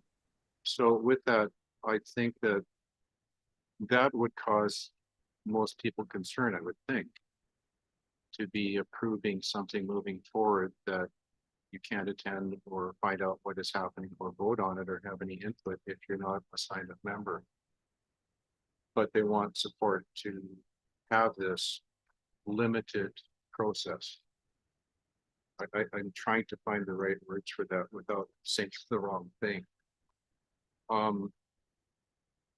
So you need a seat at the meetings. That's what I've heard said so far, which I can understand and I agree with. But there are two bodies, the AV Tourist Association, locally funded, and the AV Chamber of Commerce, which is public funded. And there is a concern about the inclusiveness of the services on who can participate, who can attend, who can vote, etc. So from that perspective, supporting that, I've had direction from the director who I'm alternate for to not be in support of going in this direction for this vote. And one of the reasons that was brought up for that was the lack of inclusion of First Nations with the activity, the voting, and other aspects. So that's coming from the director. I have some other observations from attending different meetings at the Chamber of Commerce for the past 3 years and would agree with that. And I think that if we're going to be moving forward with supporting anything, that yes, there needs to be inclusion of people to be able to sit at the meetings, to vote at the meetings. But I've seen a pattern of what I think I can politely describe as cultural exclusion. Any suggestions that have been put forward by me have not been reported in the minutes or not been looked at or pursued or answers given. So for those reasons, even as an alternate, I would stand back and I think at best would not vote on this. Thank you. Before I go to Director Cote and Director Spera, I'm wondering if you could ask our ACRD representative that's currently on the board to take our concerns back and express them to the board and see if they will reconsider their position about whether or not to continue to have representation on the board. I feel that's kind of where we're at right now. What are your thoughts on that, Director Minions? Thank you. I was just gonna suggest a motion to defer this to a future meeting so that we could have that conversation first. And I'm happy to go back and have that conversation possibly with our board chair as well. Director Cote, Director Sparrow, then Director Jack. Please go ahead. Thank you. So similar along those lines, what I'd like to do is defer this and actually invite the Chamber of Commerce to a upcoming meeting to discuss our concerns and with the board. Thank you. Director Sparrow? I was gonna say that, thanks. That's what I was gonna say too, because what's happening now is, basically they told us they don't want us around and they're asking for our help at the same time. Well, isn't this the playing the hand that feeds you kind of idea? We should defer and see if we can get Chamber of Commerce here and saying, what do you really want here? Because right now you're doing two opposite things and asking for our help. And I don't think the support is here in the way you think it is at this time. So we should defer this and that's making a delegation and see what they're going to say about this. Thank you. Thank you, Director Jack. Thank you. From my understanding, I've had Jolene reach out to me before this meeting, and I just wasn't able to get to meet with her. So what I'm going to try to do is follow up with her afterwards and see if there's any clarifications that can be had. So I welcome this deferring this topic. Thank you. Okay, so a motion to defer by Dr. Minions and seconded by Director Sparrow to allow the representative to go back to the board and show Jack an opportunity to talk with the executive director for clarification. Does that sound amenable to everyone? Director Cote? Thank you. That doesn't address inviting the Chamber of Commerce to the board. Does the board wish to invite the executive director to come to the board as well? Okay. So we'll include that in the motion as well. All in favor? Any opposed? Motion carried. Did you get all that, Heather? Thank you. It's kind of disjointed, wasn't it? Sorry about that. Okay, correspondence for information. We have a letter from the Mayor of West Vancouver in response to notice of housing municipal. Oh, I'm sorry. And I also have to put Director Jack in the waiting room. So just give me We're one going to moment. accuse you, Director Jack. Okay, we have a late item. We have a request for a letter of support from the Hayek Group of Businesses that was sent to us by email. So a suggested motion is that the Alberni Claycock Regional District Board of Directors provide a letter of support through Hayek Group of Business for a Destination Canada application. Director Beckett. I would like to make that motion, Madam Chair. Moved by Director Beckett. Are you seconding Director Boyko, or did you have a comment? I have a comment, but I'll wait till it's seconded. Seconded by Director Cote. So please go ahead, Director Boyko. Thank you. So one thing to note is the person that's putting this through is actually on the board of Chamber board and putting it through and assuming that this should be an ACRD led initiative as opposed to city led initiative because all the infrastructure is in the city. So I just want to make sure we're aware of everything the Board of Chamber is sending us is saying this is all regional, all regional, all regional. So there's a big shift in the narrative that's coming our way. Director Boyko, we're on to another item. No, it's the same item. It's It's soccer from thing. Hawaiian Group of Businesses for a letter of support. Oh, well, I thought we were talking about. My apologies. Okay, so it's been moved and seconded, correct? All in favor of writing a letter of support? Any opposed? Motion carried. To bring them back.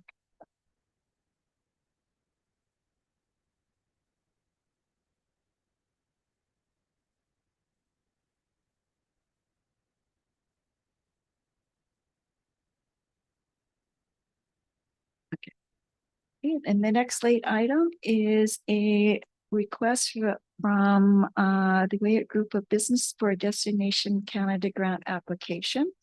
So suggested motion is that the Alberni Claycott Regional District Board of Directors provide a letter of support for Huu-ay-aht First Nations for Rural Economic Diversification and Infrastructure Program grant application. Would anybody? Moved by Director Steer, second by Director Beckett. All in favor? Any opposed? Motion carried. Thank you. Okay, so the next item is correspondence for information. We have a letter from the Mayor of West Vancouver in response to Minister of Housing and Municipal Affairs Director's letter. A thank you letter from the Honorable Josie Osborne, our MLA. We have a letter from Rebecca Terapaki for welfare management regarding the Wesley Ridge Mount Underwood fires. And we have a letter from Edgar Hope Farms and Products, Inc. for a community initiative. Does anybody wish to draw anything out? Director Boyko. Yes, thank you. Yeah, I heard you talk about West Vancouver. That's why I got confused there, but now it's appropriate for me to bring up item number D, Delta, which is the owner of this business is on the board of Chamber of Commerce board. And everything out there is assuming that everything board related and tourism related is going now to the ACRD. So there's a big change in the narrative in the past year. I just want to make sure everyone's aware of that everything is being pushed to be a regional service now. Thank you. Dr. Cote. Thank you. It's identified in the correspondence, page 48, that the regional district has no evacuation plan here. I think that we do have an evacuation plan, and part of that is did include the Kurt's Crib backside of Sprout Lake, which I believe has been decommissioned at this time. So I would continue with my urgency that this regional district continues to let the province know that we want to maintain that road access for emergency exit as part of our emergency plan here. I cannot let this opportunity go by without mentioning that. Thank you. Thank you. Seeing no further comments, going to motion the Board of Directors receive items A through D for information. Moved by Director Coots, seconded by Director Sparrow. All in favor? Any opposed? Motion carried. Next is request for decision, and I'm going to recuse myself for this vote, and I'll pass the chair over to Director Cote. Thank you.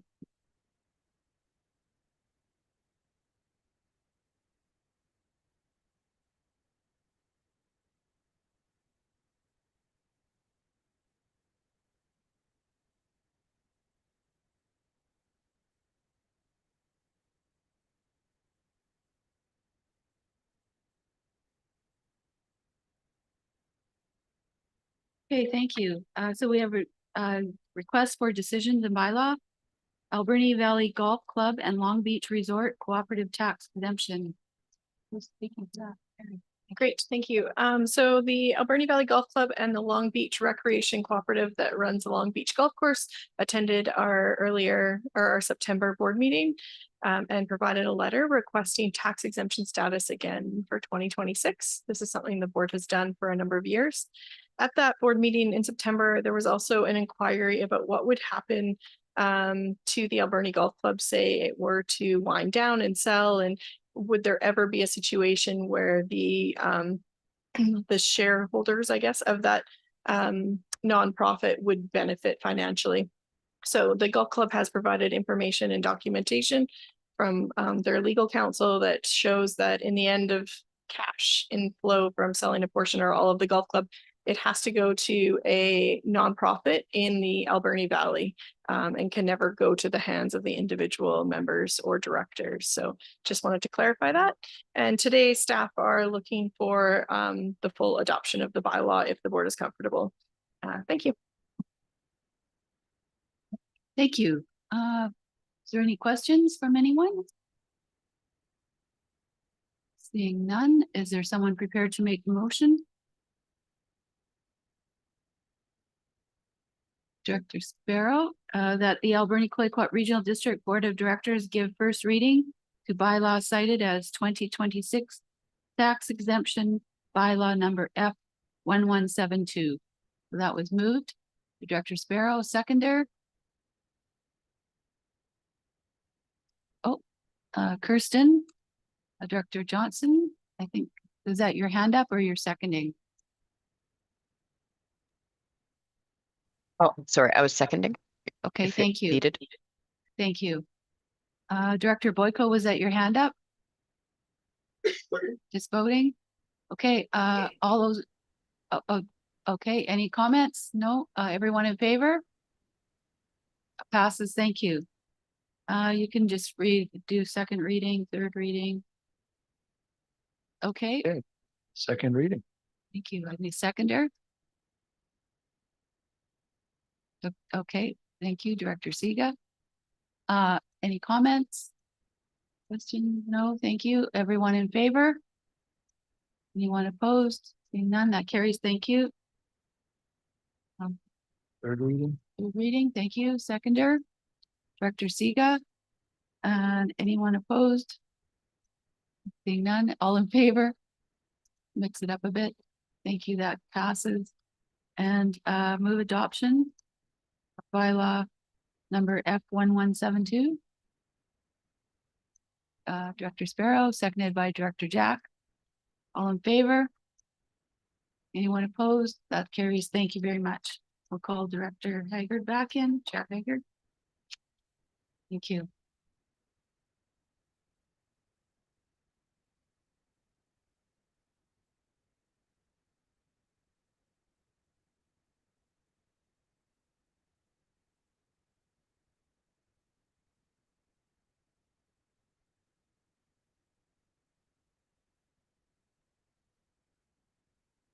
Thank you, Director Cote.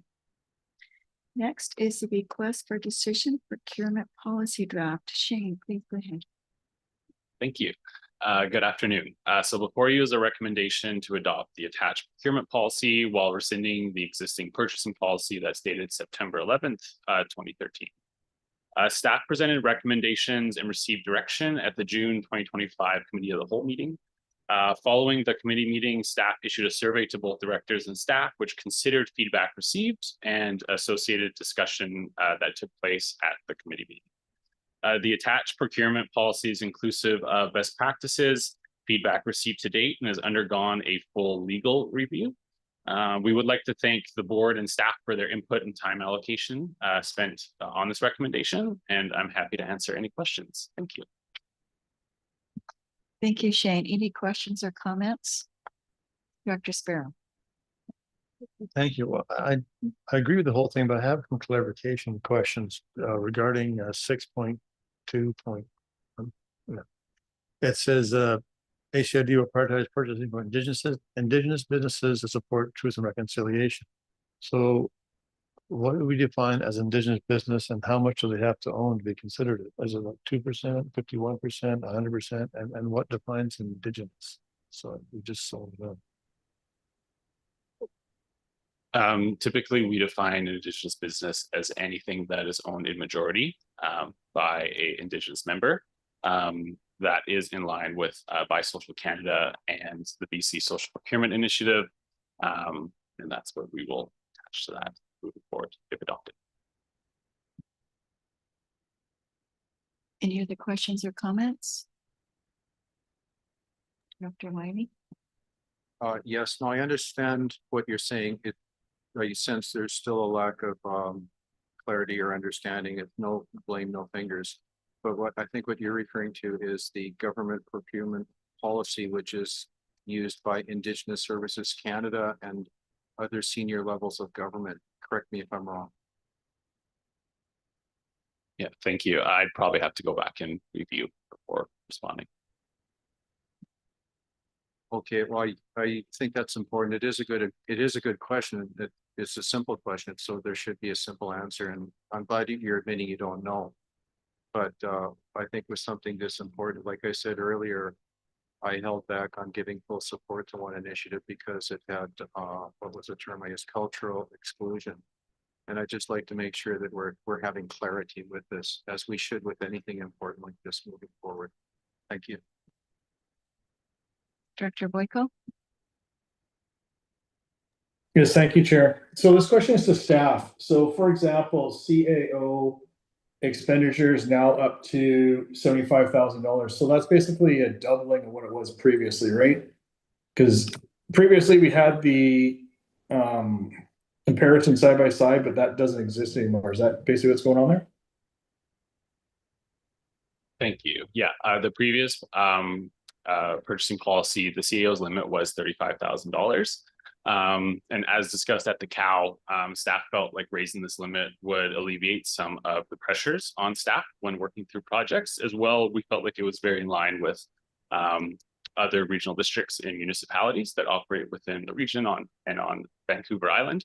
And further, our discussion at the COW and through our questionnaire that was sent out, we felt like the feedback that was received was in line and was generally in favor of the recommended limits. Thank you. I think there's a lot, the numbers are a bit too high, and I'd like to be this a recorded vote, please. Thank you. Any other questions or comments? Director Sparrow? Thank you. I think I know what Director Boyko was trying to head at, but even if the limit of the CAO is up, it doesn't mean the project's up. If it's a $200,000 project, he can't exceed the project limit. His authority to buy things within that $200,000 is raised up to help push the projects ahead faster. Because right now, if he wants to buy anything that's more than $35,000, this project has to stop until a report's made to the board to authorize expenditure to move forward. And this is going to expedite the projects, but not increase the price of the project because that's already been set by the board. So that's an clarity. Shane, please go ahead. Thank you. And thank you, Director Sparrow. And just furthering that, the delegation bylaw still exists. So that monthly report where the CAO is signing agreements individually within his purchasing limit will still be brought monthly to the board as well. So with the limit being increased, there will be more expected reporting coming through that method as well. So. Thank you. Director Boyko? Thank you. Just clarification, what report were you just mentioning there, Shane? That is a monthly report that is provided with the board agenda package, and it is for it's related to the delegations bylaw A1085-1, which so any agreement lease that the CAO is entering into that has not come to the board, so typically anything under $35,000 would be reported on that, and then it is brought to the board. I believe, Heather, maybe you can note what section of the report it comes in. I think that's a fairly recent addition, isn't it? I can add it. It's the one that has all the grants as well that he has signed on behalf of the board. So it lists the grants and then the other agreements that he signed. It's very minimal at this point because most of them are over 35 grand and are coming to the board table. We might see an increase if we move that limit to 75.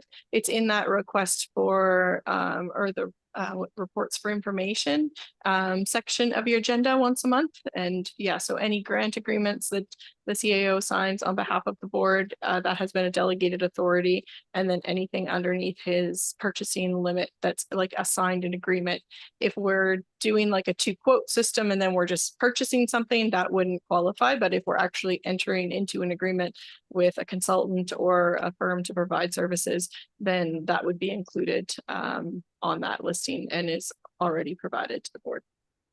Perfect, thank you. So my opposition is not to speed and authority. It's to taking power away from the elected officials to look at bids and giving that authority to staff. That's my opposition. Thank you. Any other questions or comments? Director Cote? I'd like to make the motion that the Alberni-Clayoquot Regional District Board of Directors adopt the attached procurement policy as presented and rescind purchasing policy dated September 11th, 2013.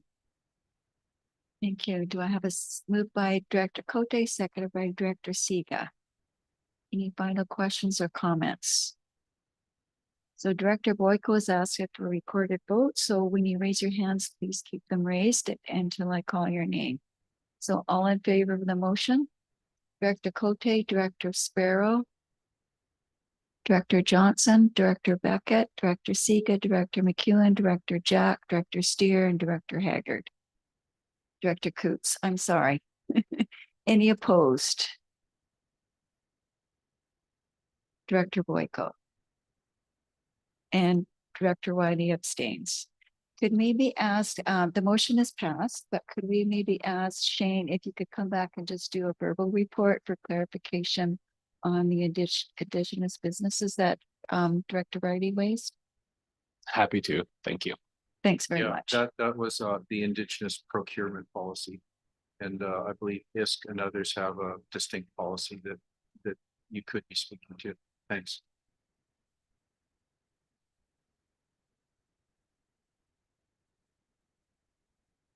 Next on the agenda is the Banfield Submarine Water Line Replacement Design Review and Construction Services. Eddie, please go ahead.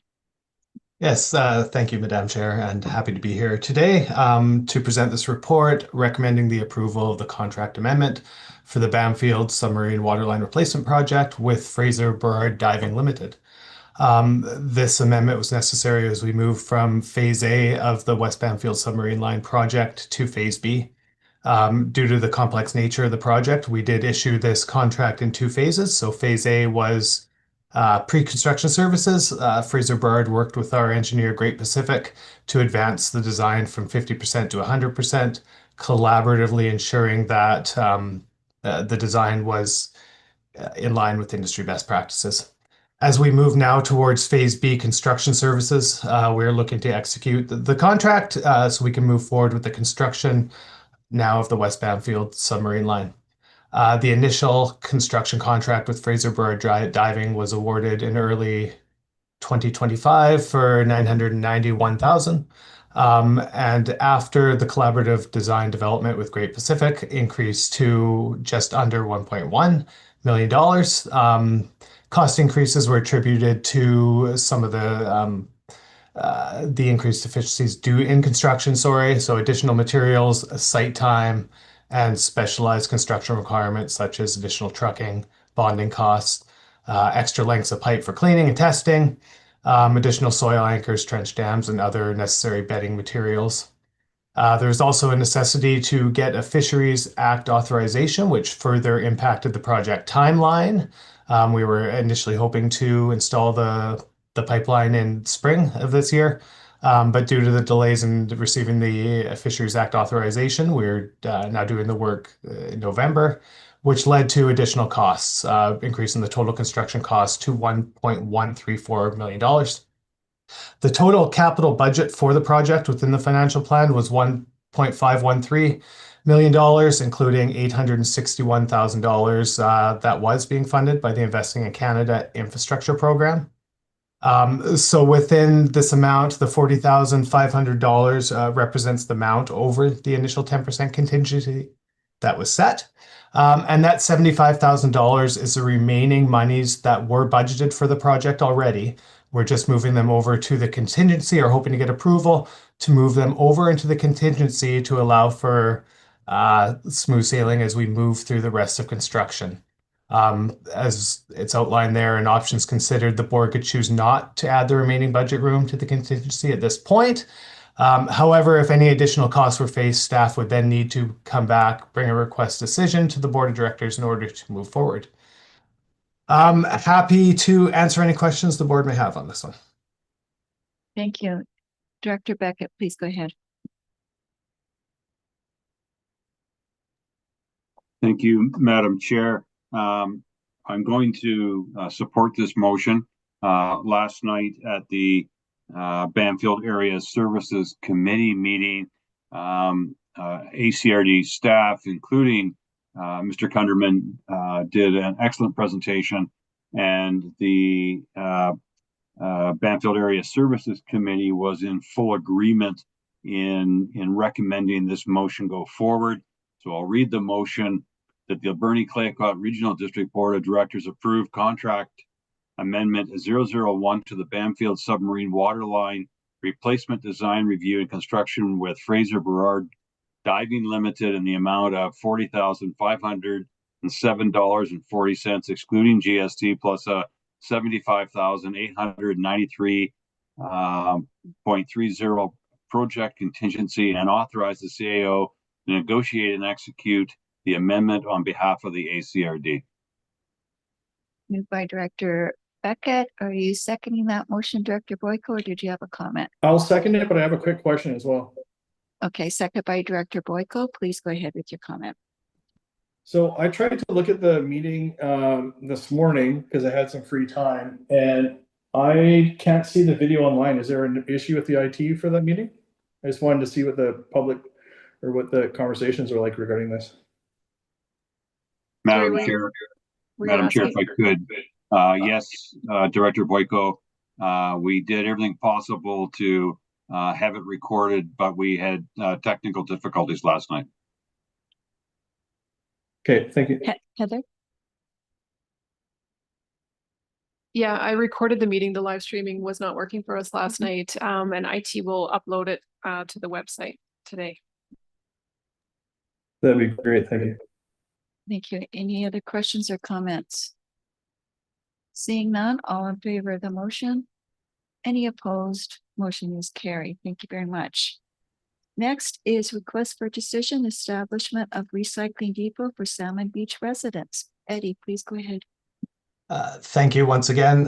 So we're pleased to present this recommendation that arose from the September 17th, 2025 meeting of the Salmon Beach Committee.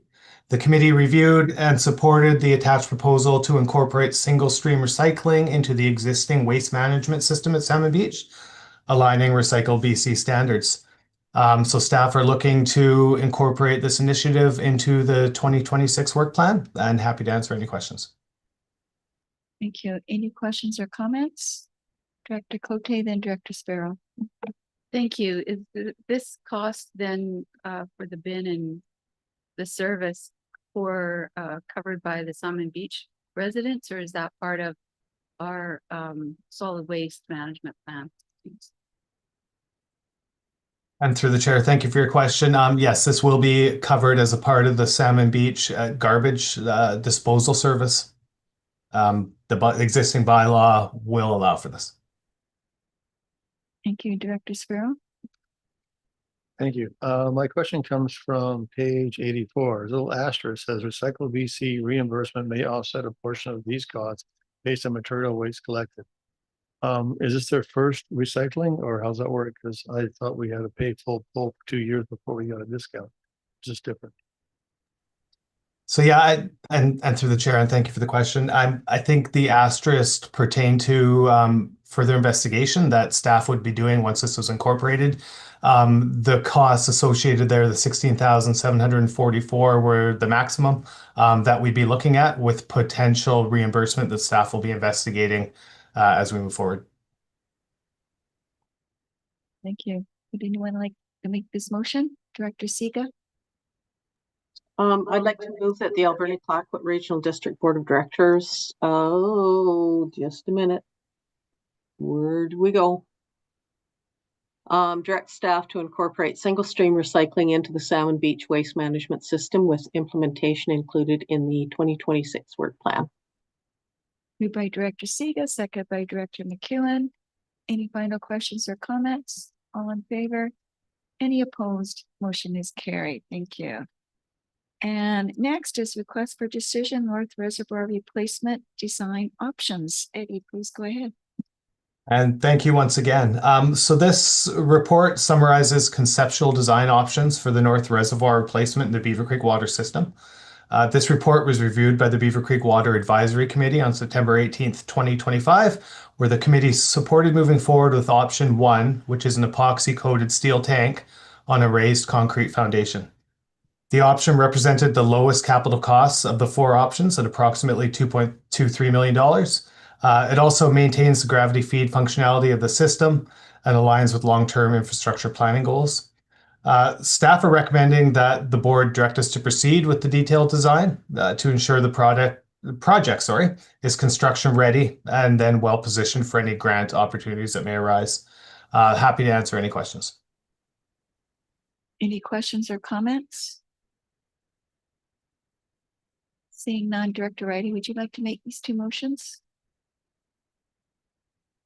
Would you like to make these two motions because they're from the Beaver Creek area? Number E. Okay.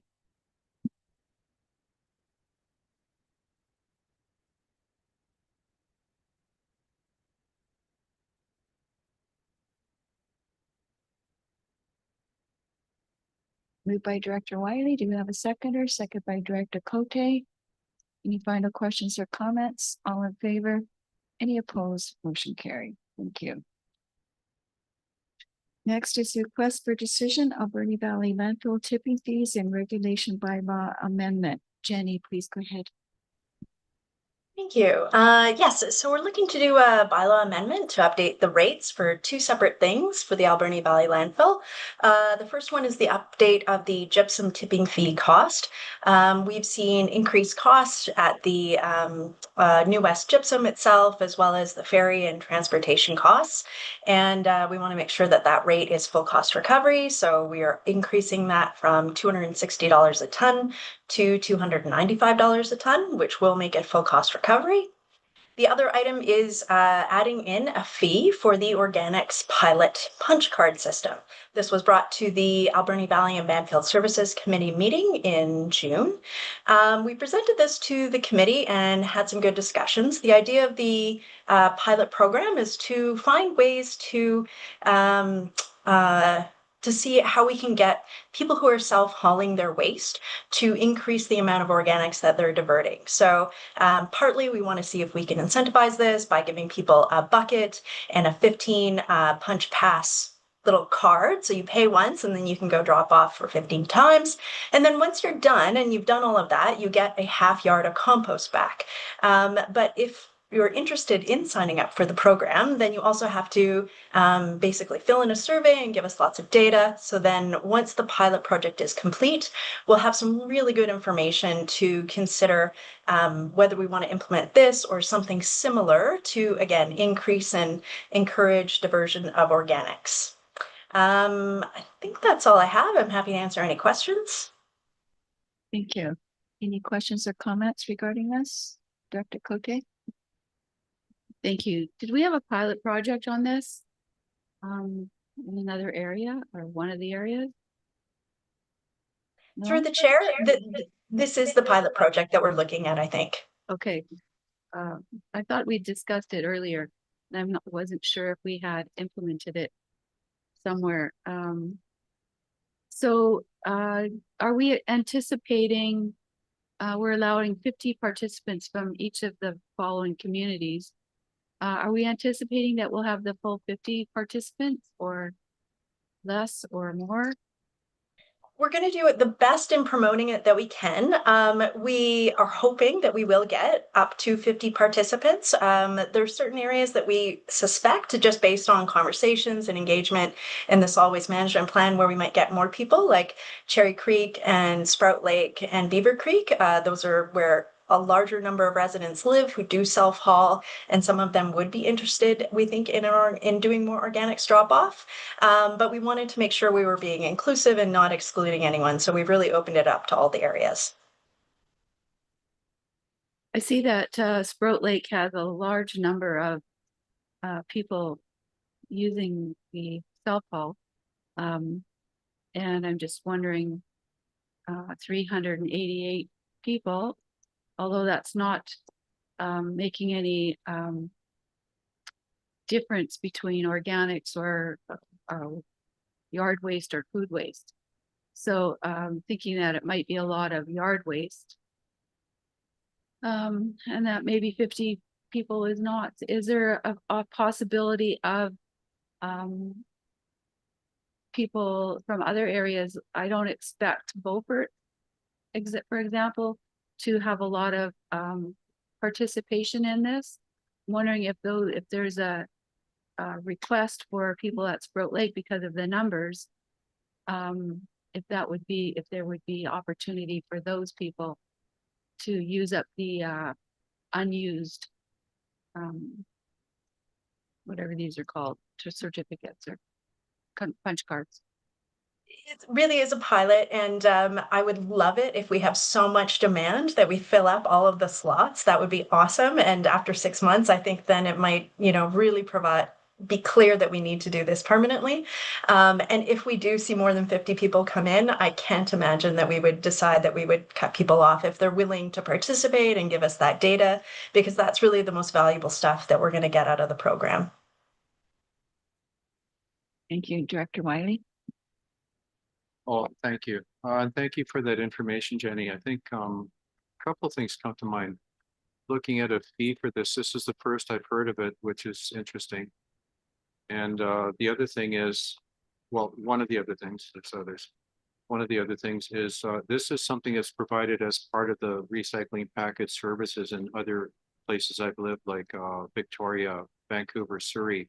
It is done as part of the recycling package services. So, I have a couple more questions, but for this one, is there a reason why you're looking at charging a fee for this?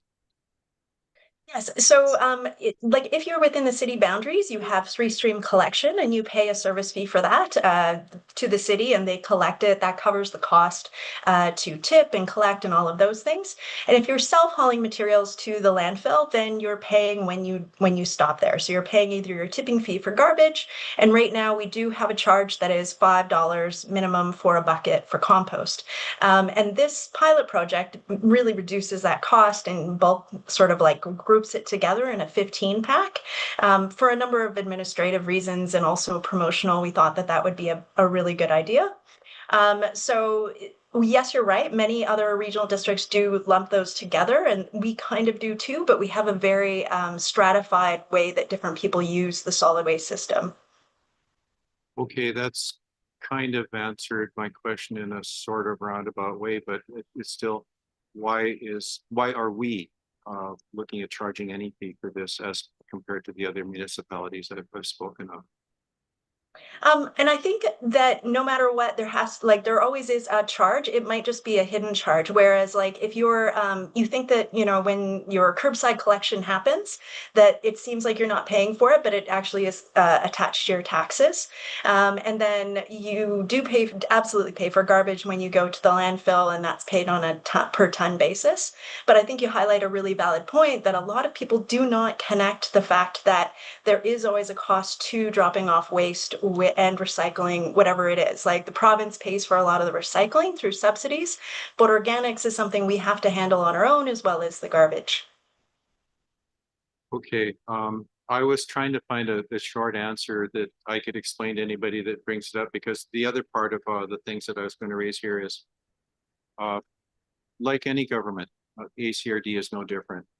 City, CISHA, we have people that find and question things that we do, regardless of what benefit we're bringing to any community. So with this, was why I was asking this. I know you get different answers from different people that you speak to in Beaver Creek and elsewhere. Some are not on board with the recycling program, and they have their own specific reasons for that. And that was why I was asking this one. And as it is, I cannot give them a simple answer then. That was why I was asking. So with that, thank you. Thank you, Director Sparrow. Thank you. So are we only going to increase the gypsum cost this year and all the rest of the costs are the same as last year? Is that what I'm reading? Through the chair, we need to adjust these costs right now because we know that we have a discrepancy between what we're paying and what we're receiving. So we want to make sure that we're covering those costs. We will do our regular assessment when it comes to financial plan budget time and bringing that forward. And if we need to look at adjustments to either the municipal solid waste rate or the construction rates or any of those rates, we'll be doing that when we do the annual budgeting.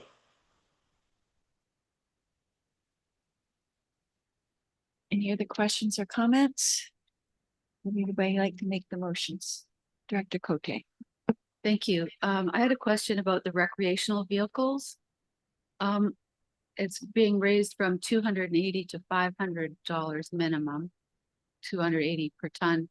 I'm just wondering, are the RVs recycled? Are they dismantled, or like a vehicle? I thought that they had to, when they recycle that, they take out parts of it and recycle different ways. And I'm just wondering if the ROVs are done that way or if they're just put into the landfill. Thank you. Jenny? Through the chair, yeah, so in the bylaw, we're not making changes, but you will see the two rates there. It's $280 per ton and then a minimum charge of $500. And the reason that those rates are so high is to encourage diversion. There's a lot of metal and recyclable material that are in RVs, and there are companies that will receive those, some of the scrap metal dealers and other places. And also there might be some social enterprises or other companies that are sort of positioned to start doing that more manual recycling. And so we want to make sure that those rates are high enough to justify that people will actually take the time because it is so expensive. And if you unconstruct them or deconstruct them, then you will pay less rates.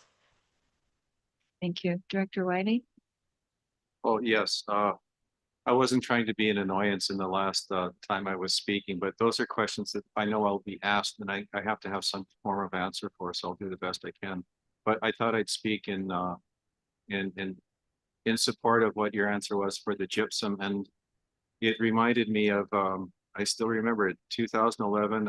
I found out that the city of Vancouver does not accept gypsum, and it has to be taken to a company in New Westminster. It doesn't receive that. It doesn't process it. It has to go to a private sector company in New Westminster. And how do I know that, you may ask? I did a complete gutting of my girlfriend's basement suite. So there were long hours of removing the gypsum, putting it in a truck, driving it out there, unloading it multiple times. So with that, there is an answer I can give for that. I'm just trying to find, other answers for other things. And I guess we'll find them as we go along, but I just thought I'd let you know I'm understanding that part of what you explained. Thank you.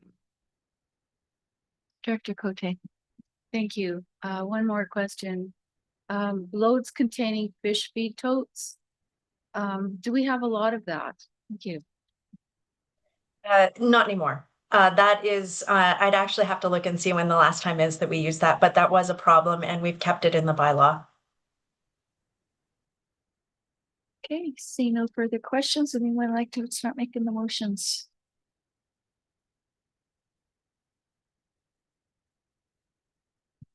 All right. I will move that the Alberni Clayoquot Regional District Board of Directors give first reading to bylaw R1029-9 amendment, Alberni Valley landfill tipping fee and regulation bylaw. Moved by Director Cote, seconded by Director Sparrow. Any final questions or comments? All in favor? Any opposed? The motion carried. Please go ahead. Move second reading. Any final questions or comments? Moved by Director Cote, seconded by, did you raise your hand to second, Director Wiley? Okay. All in favor? Any opposed? Motion carried. Please go ahead. I move third reading. Moved by Director Cote, seconded by Director Coots. Any final questions or comments? All in favor? Any opposed? Motion carried. I move that the Alberni Clayoquot Regional District Board of Directors adopt bylaw R1029-9 amendment, Alberni Valley landfill tipping fee and regulation bylaw.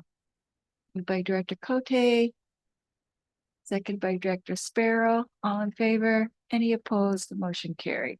Thank you. Request for decision postponement of adding mattresses to BC recycling regulation. Jenny, I feel like you've been talking about this for years. We have. Thank you. And we are looking for support to send a letter because we thought we had made some progress ourselves as well as our neighboring regional districts.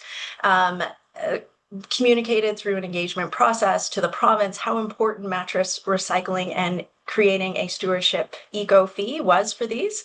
Their 5-year plan included mattresses, and they were supposed to implement this so that when you buy a new mattress, you would be paying a fee up front. And that way, when you drop off your old mattress, it would be free. But right now we still have to charge when people drop it off, and that's very problematic. And so the province has communicated to us that they have decided to not do that, even though they said they were going to. They are stating that it is for economic concerns. And our argument against that is that that doesn't make any sense because people are paying to recycle their mattresses when they drop them off. So we have drafted up a letter along with our neighbors, and we are hoping to petition the province to just follow through with what they committed to. And so we're looking for board support to send the letter. Thank you. Any questions or comments for Jenny? Director Steer. I'd like to make the motion that the ACRD Board of Directors approve sending the attached letter to the BC Minister of Environment and Parks urging that mattresses and foundations box springs be added to the recycling regulation. Moved by Director Steer, seconded by Director Beckett. Any questions or comments? All in favor? Any opposed? Motion carried. Next is request for decision, new utility system bylaw for Long Beach Airport. Jenny, please go ahead. Thank you. Yes, so we went to the West Coast Committee in July and discussed the need to both update the language as well as add in new fees for sewer at the Long Beach Airport. We're consolidating our language to make it consistent with our other water bylaws, and we're implementing a $25 sewer fee. The committee supported this, and we have a plan to have it effective as of January 1st, and that gives us time to communicate with our leaseholders. We have spoken with all of them, and we don't anticipate too many challenges. There's one small amendment that we need to make to this. We just noticed this morning when we were reviewing it that as soon as we adopt this bylaw, even though the rates and the new bylaw won't be effective until January, we are repealing the old bylaw. So we just want to make sure that we're adding in a date for the repeal that aligns with when the new bylaw is coming into effect, which is January 1st. So I just wanted to note that because the existing bylaw does not have that date specified. So we will never be without a bylaw. Any questions or comments? Director Steer. Yes, I'll take on the burden of reading out this one. That the Alberni-Clayoquot Regional District Board of Directors give first reading to the bylaw cited as Long Beach Airport Utility System Rates and Regulations Bylaw number F1171 2025. Moved by Director Steer, second by Director Jack. Any final questions or comments? All in favor? Any opposed? Motion carried. Please go ahead, Director Steer. I'll move second reading. Moved by Director Sears, second by Director McEwen. All in favor? Any opposed? Motion carried. Please go ahead. Move third reading. Moved by Director Steer, second by Director McEwen. All in favor? Any opposed? Motion carried. And please go ahead. And I'll move adoption of regulation bylaw number F1171 2025. Moved by Director Steer, second by Director McEwen. All in favor of the motion? Any opposed? Motion carried. Thank you. And next, request for decision, Long Beach Airport Land Use Planning and First Nations Engagement. Jenny, please go ahead. This is also another long time coming one, and it is very exciting because I can't remember if we were able to bring the notice to the board that we received funding, $240,000, our second time making the application for this. We were lucky the second time around. So we have all this funding, and we're starting the process of doing the land use plan, and we'll be doing that in partnership with Taloquiet First Nation, and building on our MOU that we have. So we issued an RFP and received a number of proponents. We had an evaluation team look at those, and the highest scoring proponent was Imagination FX. So we are recommending that the project is awarded and we proceed with that. Thank you. Director Steer? I'd like to make the motion, but I see Director Boyko has his hand up. He may have some questions for clarity before I make the motion. Please go ahead, Director Boyko. Yes, thank you, Chair. Sorry, Tom, but I'm actually looking at the bids. How come they're all within $1,000 of each other? Does that not seem suspicious to anybody? And secondly, how could we have a rating of 100? Is this like the best company in the world? Like, it just raises questions about how we rate these things. Thank you. Through the chair. So we set a budget of $100,000, and that actually did make it a little challenging to do the review because many proponents were not fulfilling the full scope of the work that we put in there. So they were sort of presenting their proposals in sort of layered approaches, right? Where it was like, okay, for your budget, this is phase A, and then to add in all of those things. by letter of the law, because they did state the number under the budget amount, we listed it as the number. So that is where we're at. And yes, Imagination FX did very good relative to the other firms, especially considering a big portion of this has to do with the ability to work with our local First Nation and do that First Nation engagement portion of the work. Okay. Yeah. I don't know. We're not allowed to see how the scoring takes place or anything for any of this. So we just see 100. We're like, man, this has got to be, with a super company, and man, they're running the whole planet. So it raises concerns. Thank you. Thank you. Director Steer, would you like to make the motion? I would, that the Alberni-Clayoquot Regional District Board of Directors award the Long Beach Airport Land Use Planning and First Nations Engagement Contract to Imagination FX in the amount of $99,979, excluding GST, and authorize the CAO to negotiate and execute the contract on behalf of the ACRD. Moved by Director Steer, second by Director McEwen. Any final questions or comments? All in favor? Any opposed? Motion carried. So now we go on to planning matters. Request for decision, 2025 electoral area housing needs reports. Alex, please go ahead. Thank you, Madam Chair. This item relates to the delegation that was presented by Sandy and Jennifer McCullough Development Services at the beginning of the meeting. The updated electoral area housing needs reports have been completed for those 6 electoral areas in the region. The project, as you've heard, built upon the interim H&Rs that were adopted by the board at the end of 2024 and incorporated a more comprehensive housing data analysis and community level public engagement and APC engagement than we had in the last round within each of the communities in the region.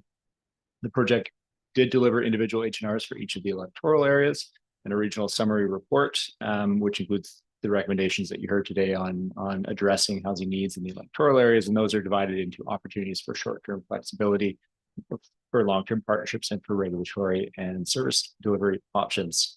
Engagement activities and the background information that was compiled as part of that report, or those reports, are highlighted in the staff report and also detailed further in the individual housing needs reports. The recommendations and housing needs data from these reports will be incorporated into the OCP update projects that are currently underway and the next round that will follow.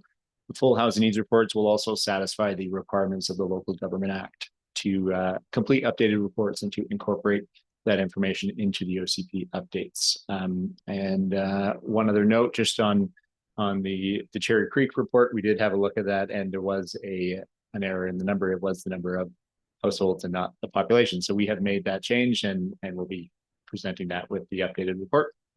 This project was completed with capacity funding provided by the province to assist with complying with the updated housing legislation. And at this time, I think we presented enough information on that, and planning staff and the team from McCullough are here to help answer any questions. Thank you. Thank you, Director Cote. Thank you.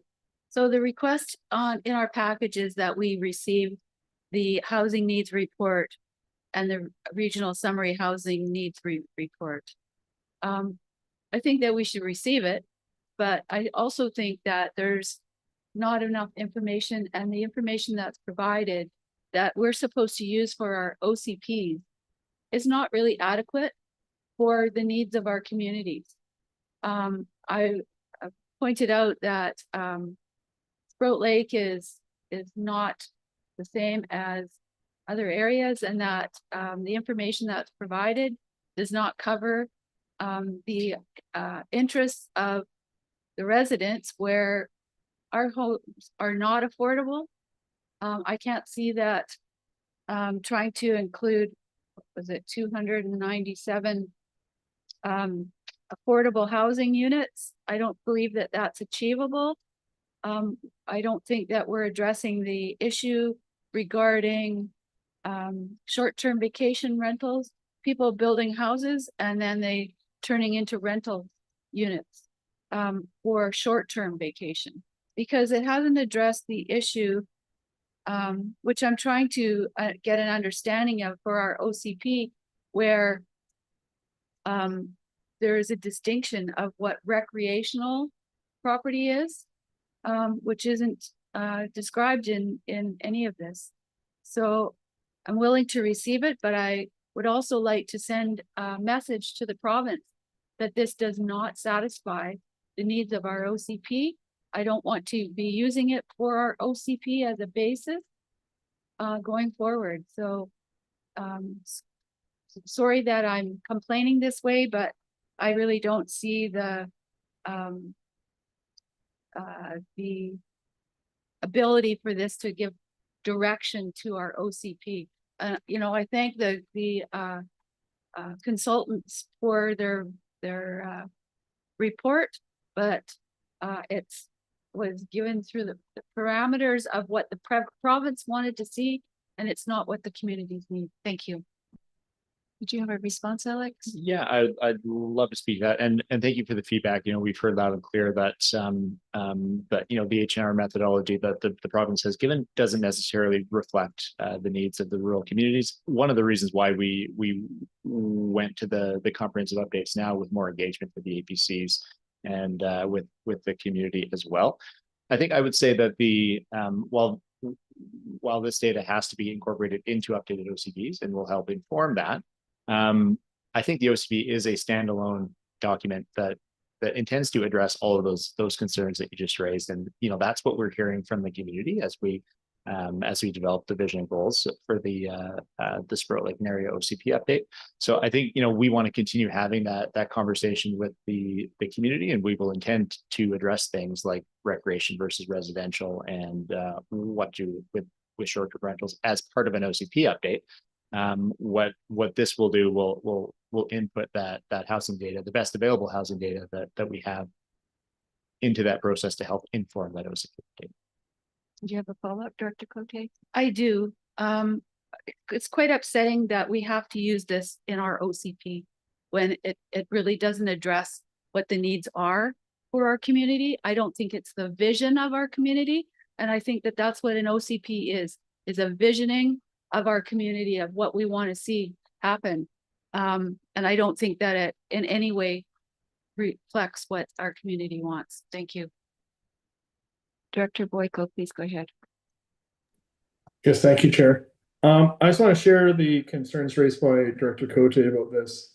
We're spending money on a report, and basically they scour a couple sources and input a formula and then give us a report and go from there. If we're going to spend money on something like this and it goes into our OCPs and we're going to actually use it for real data, we should look for a report that gives us real useful information moving forward. However we want to modify it, but I assume we're spending, you know, $40,000, $50,000 or more on this. And I'd like to have something more useful to take to the Beaufort people next year when we do our OCP. Thank you. Thank you, Director Siga. Then Director Jack. Please go ahead, Director Siga. Thank you very much. Yeah, I agree that a lot of the provincial expectations of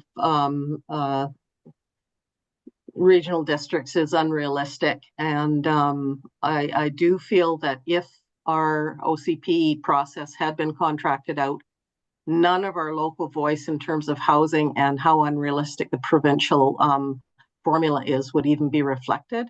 Whereas now that we have an in-house opportunity to actually express regional district voice, I think we have an opportunity to even bring this forward in our OCPs and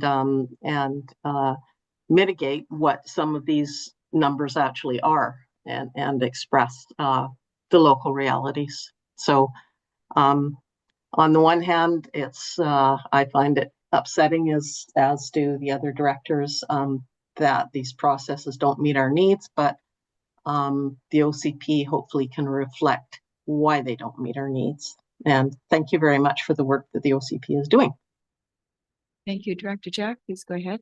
Yeah, I think it's important to note that the requirements of the province in regards to these, you know, having a housing needs assessment be incorporated into OCPs isn't always meant for regional districts that are like ours, but rather ones that are closer to larger locations and in situations where they should be really contemplating growth and that sort of thing.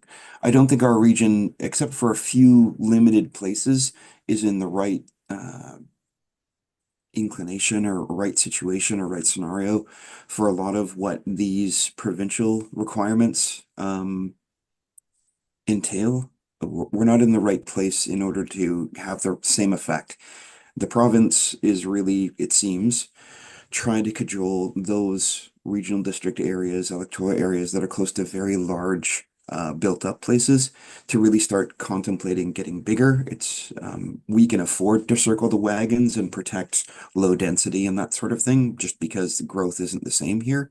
I think there are some conversations around the costs of servicing those large communities, depending on how you want to look at it. But I just don't see the problem with just receiving this and not talking about it anymore. This isn't something that affects us in the same way. The way that we address housing affordability, which is the actual problem, it's not about building houses, it's about whether or not those houses are actually affordable, is going to have to do with things like rezoning and allowing people to subdivide and have build more housing available. Because I don't think anyone has the appetite for addressing the demand side of things either. I don't think any of us are going to do anything to affect the ability of someone to sit on a house empty and really take action in those ways, especially in electoral areas. We can't even get on top of short-term vacation rentals, and that's a huge problem in regards to affordability anyway. But private property owners are going to do what they want, and they're going to vote for it, and we just don't have the numbers here for that to matter. So I would just suggest we receive these reports, put them in the OCPs, and then just do whatever we want, because that's all you have to do. Thanks. Are you making that a motion, Director Jack? I will move to receive the reports. Yeah, thank you. Thank you. I'll second that. Director Cote. Sorry, Madam Chair, if that's okay, I'll just note that these are electoral area director only. Sorry, I thought we were in the main. Yeah, sorry, I can't. I'm sorry. Somebody else will have to second that. Thank you, Alex. I got caught up in the moment. Director Jack cannot make the motion either. He's not electoral Okay, area director. I'm not opposed to receiving the report because it is a report that was given to us.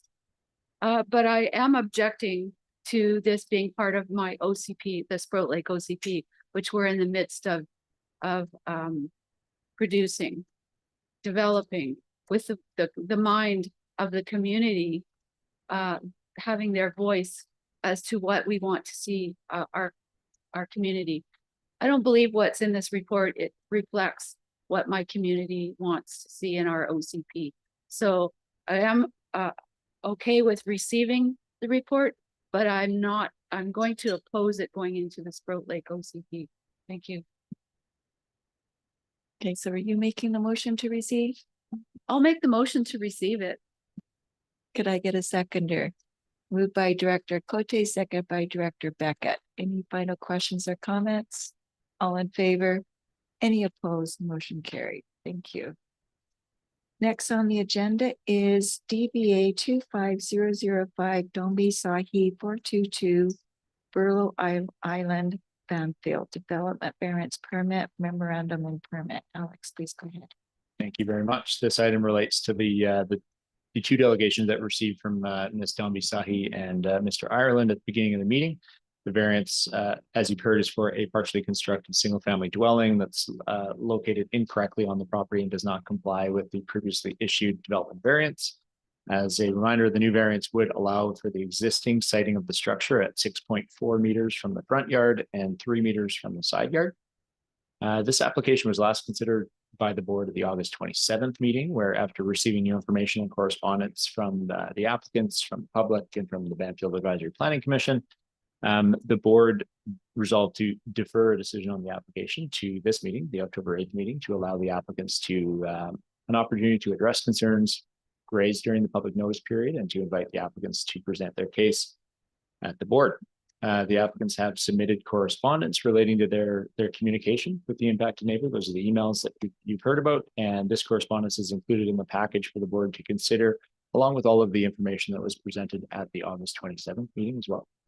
The applicants have also presented, as you are aware. At this time, the staff recommendation is to deny development variance permit DBA 25005 in consideration of all of the information that has been received up to this point. In staff's view, the applicants did not follow the building permit process to ensure that the building was sited correctly on the property and proceeded to build the structure without without following the requirements of the ACRD building bylaw. Public input process highlighted concerns from the neighboring property owners, and the applicants have not been able to address those concerns up to this point. I think I'll leave it there, and I'm happy to answer any questions. Okay, we've had lots of discussion and lots of information on this. Director Beckett. Madam Chair, I'm prepared to move the motion so that we can have some additional dialogue. And at the end of that dialogue, when I hear from my colleagues, I will have some comments as well. So I would make the motion that the Alberni-Clayoquot Regional District Board of Directors deny development variance permit DVA 25005.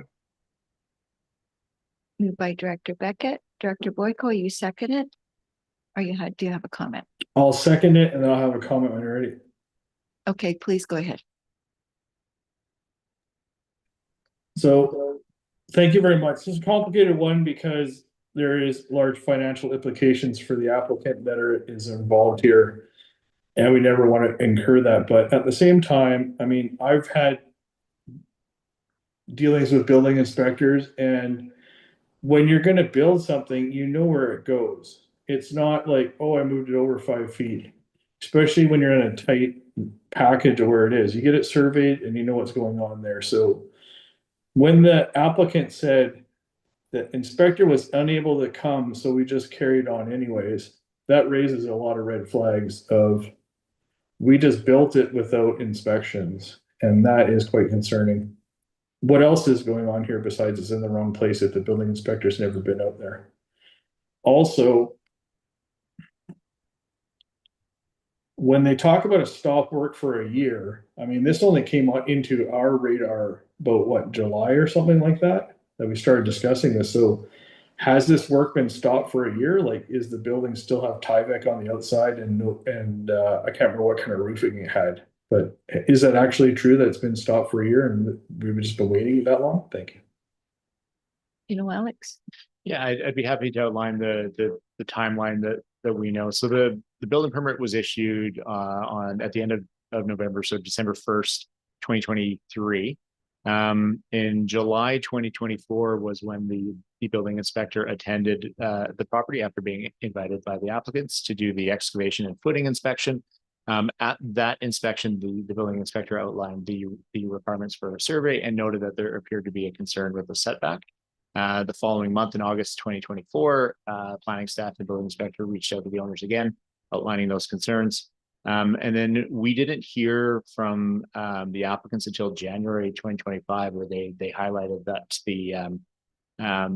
they had received a survey and that they knew that they'd likely be making a new development variance application. We subsequently saw the survey February 2025, and they made the application in March 2025. So I don't believe any construction has taken place since they've identified where the property was, but certainly this application was before the regional district in March of this year, and then has been, I think, was first considered by the Banfield APC in June. Thank you. Director Sparrow? Thank you. I go back to when I did my house and they put the foundation in. And said you should do a survey before the footings, but you didn't have to. But after you pour the concrete, you need concrete evidence. They said where it's at. So before you build, you need to have a survey in to prove you put the cement foundation in the right spot. However, they've got a building on the cement foundation right now, Tyvek on the outside. So they haven't done their due diligence. It's their job to prove it's in the right spot, not our job to say it's in the right spot. So when they said that our survey or our inspector wasn't available is neither here nor there. It's their job to put it in the right spot, and they already have one setback approved. So you think they would take the time and the effort to make sure they were inside the setbacks. So it's unfortunate, but it's not our fault. We put the house in our own spot. Director Cote? Thank you. Through the chair to staff, with us denying this, would there be an opportunity then for the applicant to go and make a request for an appointment with the variance committee. There's a process that you can say that you're facing hardship. And that committee will actually make a ruling on permitting this or denying it.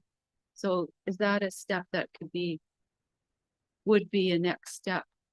Thank you. To the chair, yes, the ACRD does have a board of variance, which is a 3-person panel that reviews variance applications where there is a hardship involved, either a topographic hardship or something with the property that would make the building setbacks overly restrictive. That would certainly be an option for the applicants to consider. In terms of next steps on what would happen depending on the outcome of this application, I think staff would want to investigate that and report back to the board as well. Thank you. Thank you. Director Beckett, did you want to have the last word? Thank you. And I'll make a number of comments. And Alex, I may ask you to speak to my final comment or observation. So number one, it's admitted that there was a mistake or oversight. Number two, if we deny the variance, there'll be a significant cost to the applicant to rectify the situation. Moving the foundation, if we went ahead with the variance, moving the foundation to comply with the bylaw will not significantly make a difference to the adjoining property. The APC, and there were 8 members at the APC meeting, it was a 4-way split, so there was no a recommendation coming forward from the APC. I must admit, given the challenges that the APC committee had,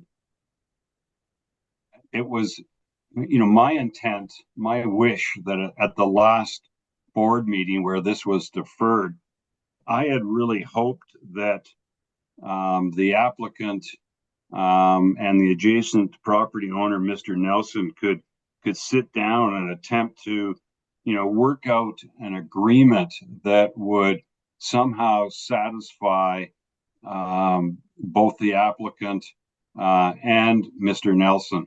And I wish there was a mechanism that we could request that to happen, as opposed to have a win-loss situation, as opposed to a win-win situation. So through the chair to Alex, I'm wondering if you could comment on that last statement. Thank you, Director Beckett. There is no mediation process or anything like that. I think the board did a good job in creating the opportunity for collaboration here, and at the end of the day, either the variance is issued or it's denied. Now, it would be up to the applicants to reach out to the neighbor and seek some kind of resolution in the future if that's their desire. But at the end of the day, I think the question before the board is whether the variance as it's presented today is issued or whether it's denied. Thank you.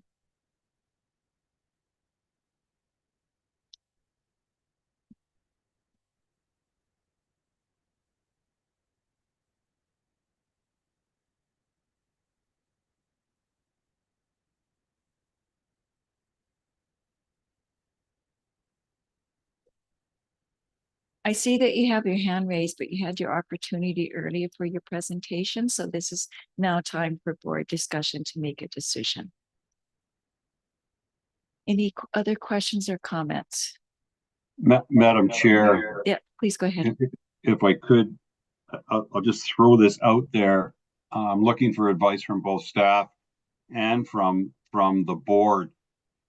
Given the fact that there's been a number of directors that have spoken with respect to denying the variance, are we in a position where we can give the applicant and the adjacent property neighbor one last opportunity to see if there was an appetite or a willingness to try to resolve this before we vote on denying the variance. And I'll stop there because I see Director Boyko has his hand up. Director Boyko, and then I'll go to Alex. I think neighbors figuring things out is a great way to go ahead. We try and always promote a great, good neighborhood policy, but aside that is the fundamental question of, do I get permission and do it properly right from the start, like we require everybody else? Or do I ask for forgiveness when a mistake has been made and get to that point? And that's the fundamental thing of what's happening right now. Thank you. Alex, do you feel that there's an opportunity here for resolution, or? So the staff recommendation would be that the board make a decision on the application, and the recommendation that is presented before you is that the variance be denied. Now, if the motion were to if the resolution were to be that the variance is denied and that ends that process, that does not necessarily mean that the applicants can't get together with the neighbor and come to some kind of resolution and make another application or petition the board to issue a variance with a different number, for example, if the lot lines had moved. But I will leave it up to the board, but I think from planning staff, my recommendation would be that a decision's made on the application rather than it be deferred. Thank you. Director Jack. Thank you for letting me speak. I just have a one question in regards to this, and there's a reason for it. I don't think that Mr. Ireland I don't think there's any incentive for Mr. Ireland to come to an agreement. He's already spoken his piece. He's technically correct. I think the problem here is that the consequences are so high. So the question I'm going to ask is, I know that it's been a convention of the planning committee that the leading director of the decision area normally is the one who puts forward the motion, but is it technically possible for other directors to move in regards to this? And I'll leave it at that. Thank you. Yeah, through the chair, absolutely. I mean, it would be any of the participating directors in the service could make that motion. Director Cote? Thank you. I have a question for staff. Are we responsible at all for not in any aspect of the building of this for no inspection? I just want to make sure that we're not responsible for anything. Thank you. Through the chair, in staff's view, the ACRD building bylaw that we have in place lays out the conditions for obtaining the building permit and the conditions for satisfying the building permit. It's very clear in there that that the applicants will phone the building inspector to invite them to complete the inspections, and through that, where a building is within 20 feet of a given setback, there is a requirement for the BC land surveyor to come in and confirm that the building's located in the right spot prior to the framing inspection. So in my view, the building inspectors and ACRD staff have followed the process that's laid out in the building bylaw and the procedures bylaw, and anything beyond that we would need to further investigate it and report back. I just want to also make the remark that the owner is ultimately is responsible for any development, and whether you were there or you were not, it is always the property owner's responsibility to be sure that everything is in order. That's all. Thank you. Thank you, Director Siga. I just find it interesting that these not following the variances that are finally granted seems to be a recurring theme, like to the point of like whole houses being built. in which case we have put some kind of a lien on the house, I do believe. Yeah, so ultimately that would be what would happen with this house, I'm thinking. I don't know, just some clarification from through the chair by Alex on what the outcomes are for these non-compliance of second variances. Yeah, thank you to the chair, Director Siga. Thank you for that. The ACRD has a notice on title process to register a notice of building contravention on the property title in accordance with the Local Government Act and the Community Charter. So if the board wishes to do that, there is a resolution that needs to be passed following a notification process for the property owner, and the board has lots of experience for that over past number of years. So that would be the next step in building contravention if the variance is denied. The next step recommended by the ACRD staff. Thank you for that clarification. Okay, any other questions or comments regarding this matter? So there's a motion on the floor and has been seconded. All in favor of the motion to deny this variance permit? 1, 2, 3. All opposed?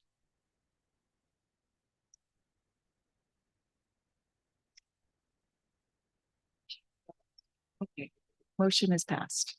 Thank you.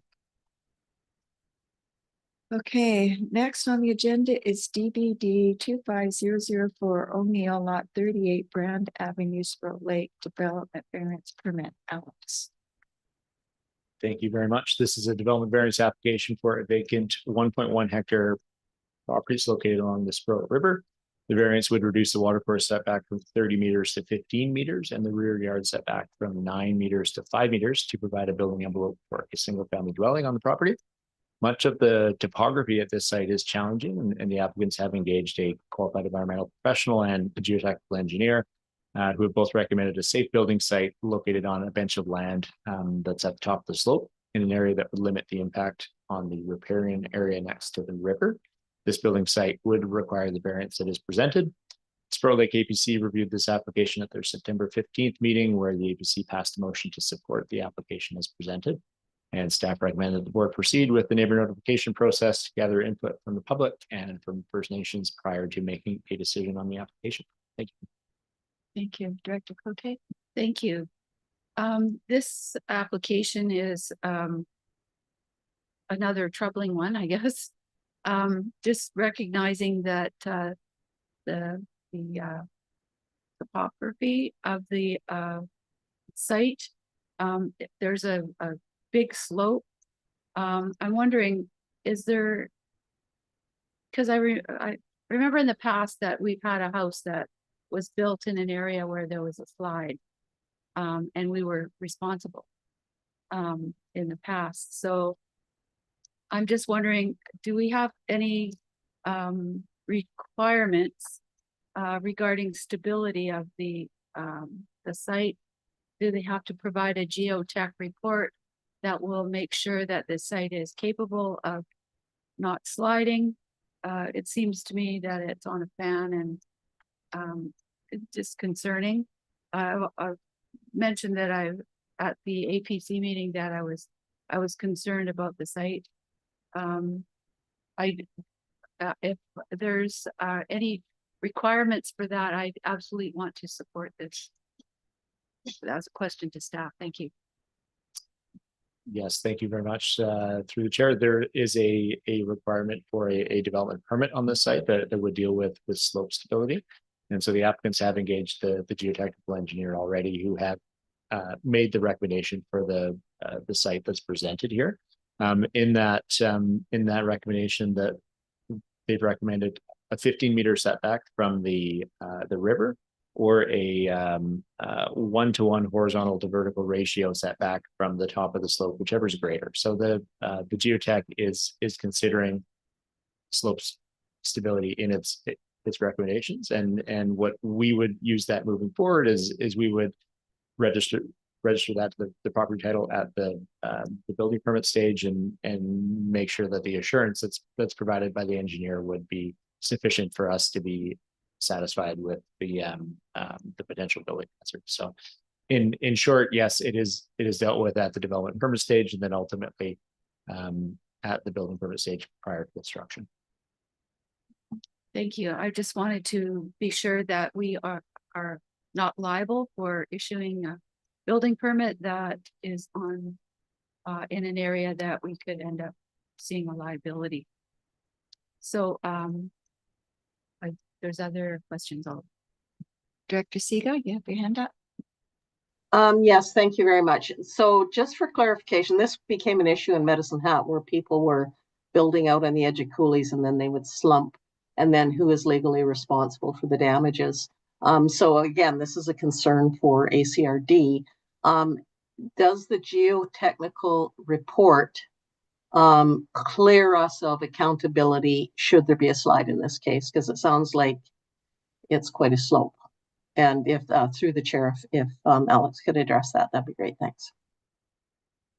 Thank you, Director Siga. Yes, the engineer provides a level of assurance through their report that the building is safe, or the site is safe for the intended use. And in this case, that would be the building of the single family dwelling. Through the building permit process, we would make sure that the recommendations of the geotechnical engineer report are followed. And then ultimately that report would be registered on the property titles so that the owners and any future owners would be aware of the hazard that's there and the steps that were taken to mitigate that hazard. Okay, seeing no more questions, Director Cote, would you like to read the motion? Okay, I'll move that the Alberni Clay Pot Regional District Board of Directors consider issuing DVD 25004 subject to neighboring notification as per the Local Government Act, Section 499. Moved by Director Cote, seconded by Director Sparrow. Any final questions or comments? Seeing none, all in favor, any opposed, motion carried. Next is SC 24008 PFW Longway and Frank 5501 Strick Road, Beaver Creek, parcel frontage waiver. Alex, please go ahead. Thank you very much. This is a parcel frontage waiver relating to a proposed subdivision of the property in the Beaver Creek area. The subdivision would create 3 lots with proposed lots 2 and 3 accessed by separate 6-meter wide panhandle accesses to Strick Road. The Local Government Act requires that 10% of the perimeter of a new lot that fronts onto a public road, and the act would allow a local government to or a regional district to waive that requirement as a condition of subdivision. So at this point, the Beaver Creek APC considered the application at their September 29th meeting, where the APC members in attendance recommended support for this waiver. The 3-lot subdivision does comply with the ACRD zoning bylaw and policies of the Beaver Creek OCP as well. The frontage waiver would be one of the final steps in the ACRD recommending final subdivision approval by the approving officer in this case. At this time, the staff recommendation is that the board issue the parcel frontage waiver. Thank you. Thank you. Any questions regarding this? Seeing none, Director Riley, would you like to read that motion?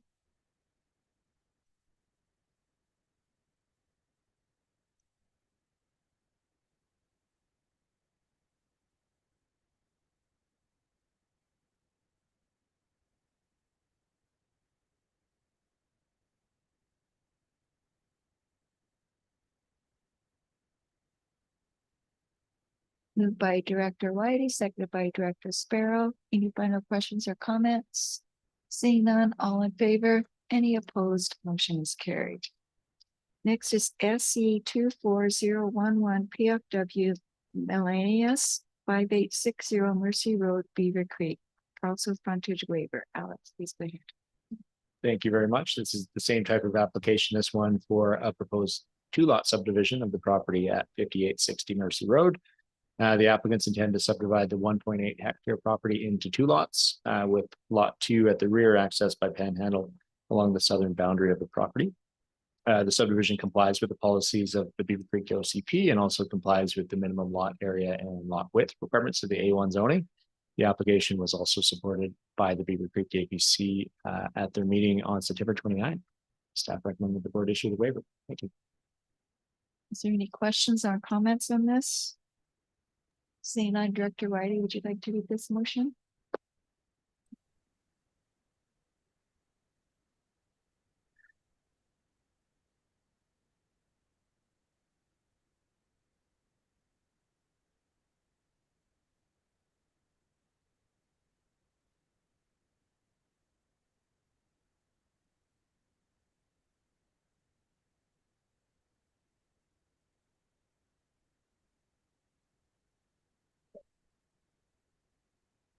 Moved by Director Wiley, second by Director Boyko. Oh, did you have a comment? We can't hear Director Wiley online because he's not pushing his button, so it's basically I'm just. sorry, I just realized that. Thanks, No, Fred. thank you. Yeah. That the Alberni Clayoquot Regional District Board of Directors waive the 10% road frontage requirement as per section 512 of the Local Government Act for proposed lot 2 as shown on the subdivision plan for the property located at 5860 Mercy Road. Moved by Director Wiley. Could I get a seconder? Moved by Director Boyko. All in favor? Any opposed? The motion was carried. Next is RE 25002 McKinnis and Strachan 5535 Strict Road, Beaver Creek. Rezoning report and bylaw. Alex, please go ahead.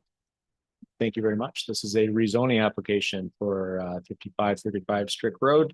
The property owners are applying to rezone the property from A2 to RA2 in order to facilitate a proposed 3-lot subdivision with a 0.4 hectare minimum lot size. The rezoning complies with the residential use policies in the OCP, and as such, a public hearing is not held for this rezoning. The Beaver Creek APC members supported the application at their September meeting. And I will also highlight that the assessment of the sewage disposal capacity for the property from a registered on-site wastewater practitioner is included as a recommended condition of approval for this rezoning, and the applicants have already submitted a report to satisfy that requirement. So at this time, staff recommend that the board give first reading to bylaw and proceed with public advertising and neighbor notification process. Thank you. Any questions or comments on this? Seeing none, Director Wiley, would you like to read these motions?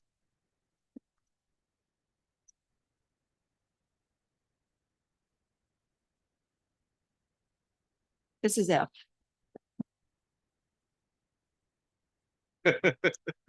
Thank you. Fred reminding me. Gotta push the button. Okay, that the Alberni Clayoquot Regional District Board of Directors consider first reading to bylaw P1529 Regional District of Alberni Clayoquot zoning amendment bylaw at a future date, and that notice be given in accordance with section 467 of the Local Government Act. That the Alberni Clayoquot Regional District, oh, sorry. Do one at a time. Sorry, yeah, I got it. Moved by Director Wiley. Could I get a seconder? Moved by seconded by Director Sparrow. Any final questions or comments? All in favor? Any opposed? Motion is carried. Please go ahead with the next motion.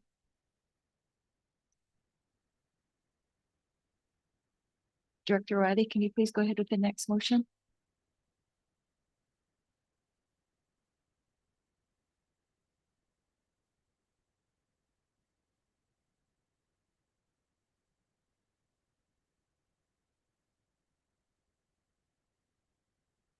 It's number F and it's the second motion. Underneath what you just read.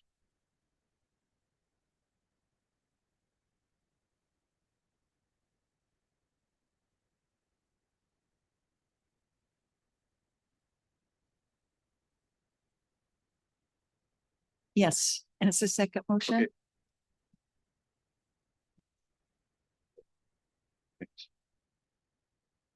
That the Alberni Clayoquot Regional District Board of Directors confirm that adoption of bylaw P1529 is subject to a confirmation from a registered on-site wastewater practitioner that the parcel can accommodate on-site sewage disposal to a 0.4 HA minimum lot size.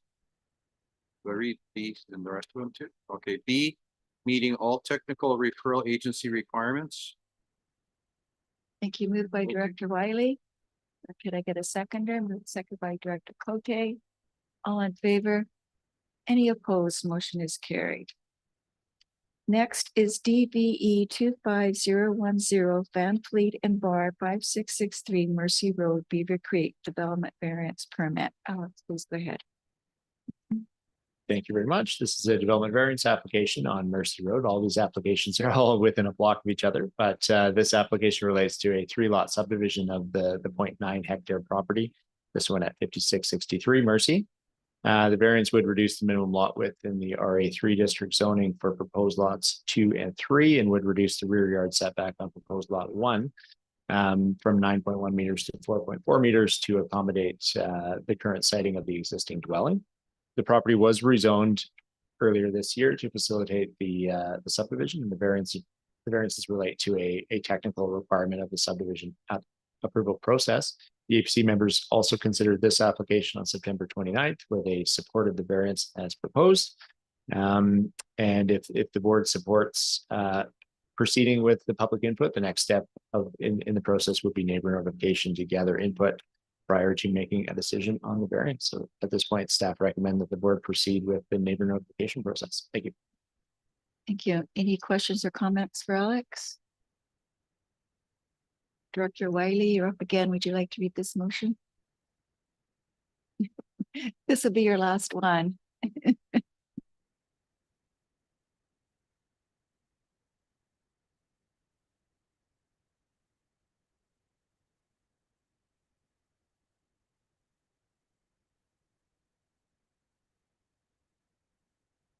That the Alberni Clarkwood Regional District Board of Directors consider issuing development variance permit DVE 25010, subject to neighbor notification as per Local Government Act S.499.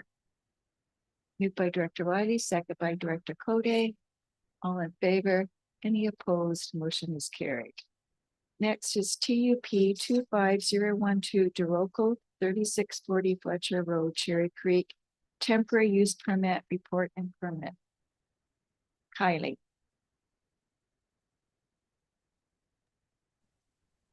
Hello there. My video has suddenly cut out, so apologies for that. Yes, so this is for temporary use permit application for a property located at 3640 Fletcher Road in the Cherry Creek area. This permit would allow for the use of a recreational vehicle as a temporary residence on the property, which also includes a residential duplex structure.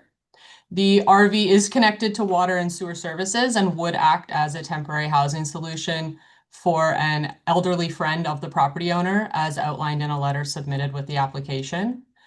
The Cherry Creek APC did review the application at their September 16th meeting, where the APC members in attendance did support proceeding with the temporary use permit.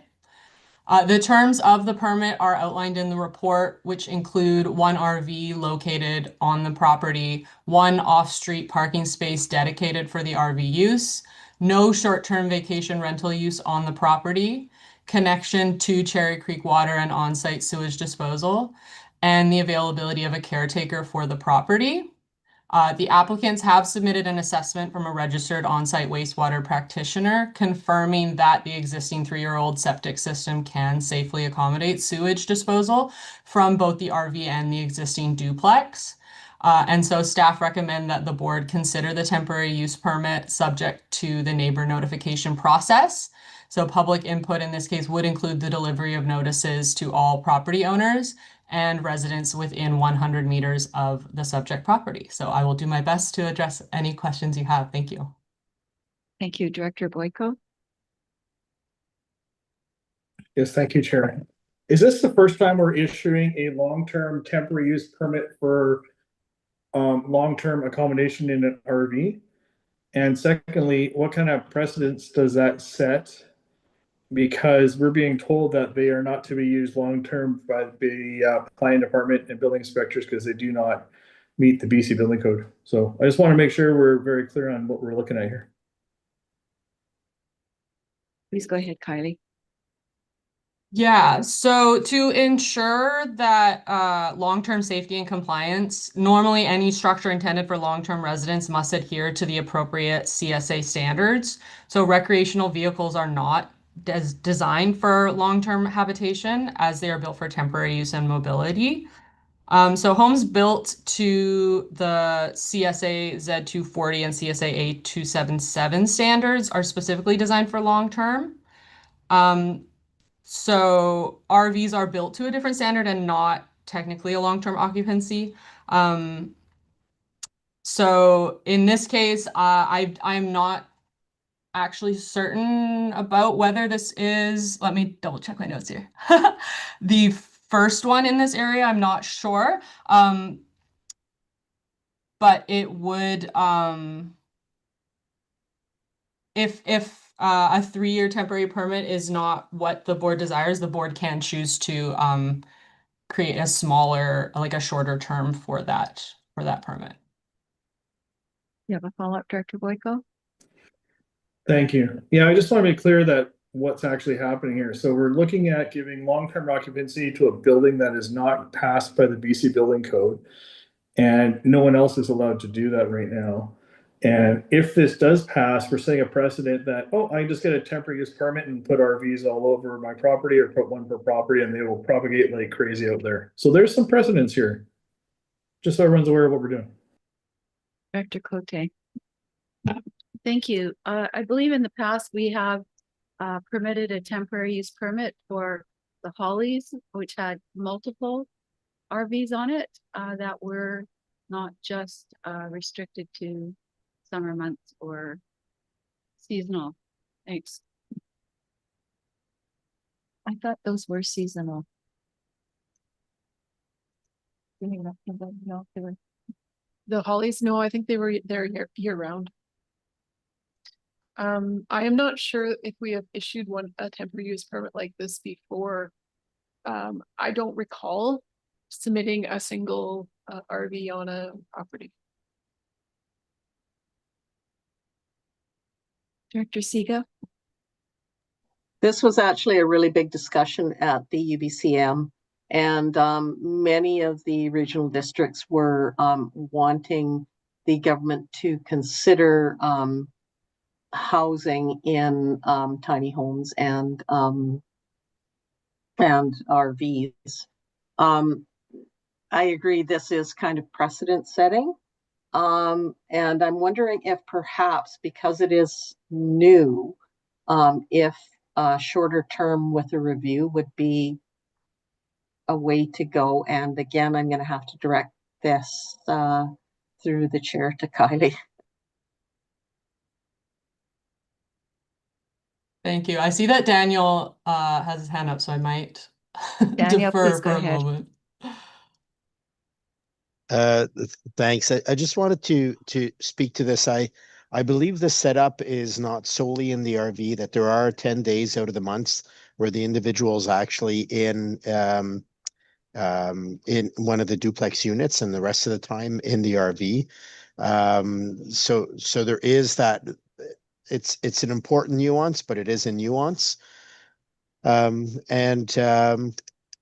With regard to a shorter term, I would recommend that we stick to the existing identified term, because if we are looking at renewals, like you can only renew a term.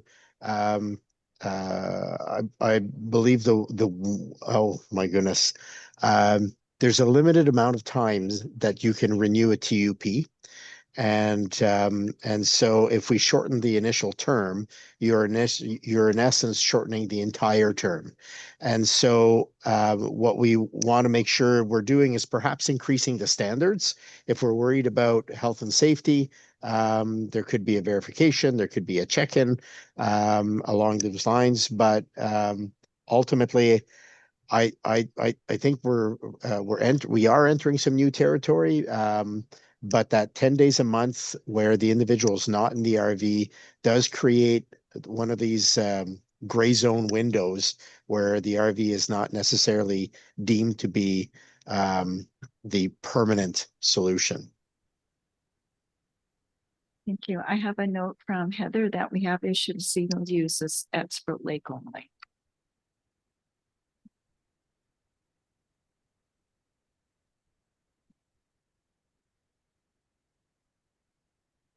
I'm just gonna make a comment based on situation you had in the city. Landlords put a couple trailers on his property. And it started out, okay, it's only a couple, it's necessary housing.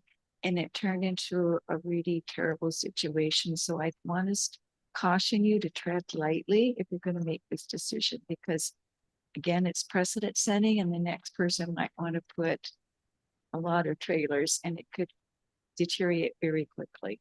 So just caution. Danielle.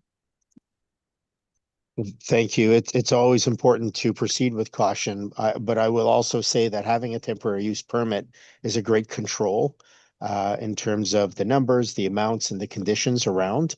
And even if it is new territory, it does allow us, I think, one of the better opportunities to assess and to ensure that compliance is being met moving forward. I would far prefer seeing people get creative, and I'll use that term lightly, with housing while following a temporary use permit process, as opposed to doing what they want and then having enforcement.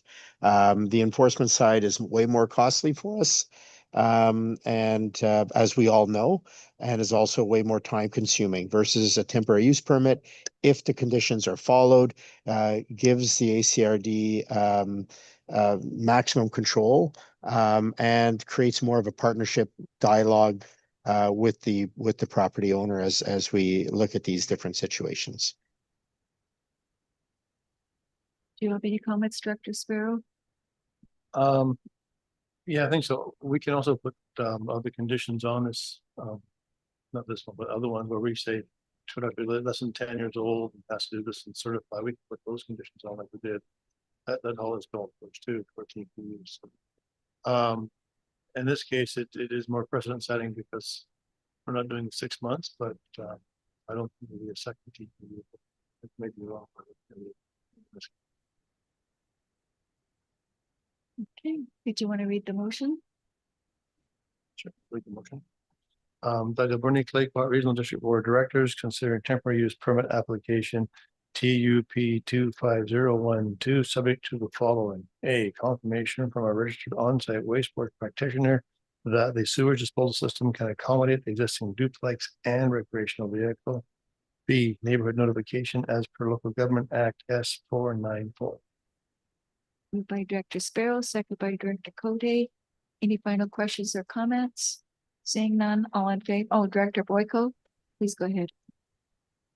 Thank you. I know you like to go fast, so I'm trying to get my hand in there at the right time.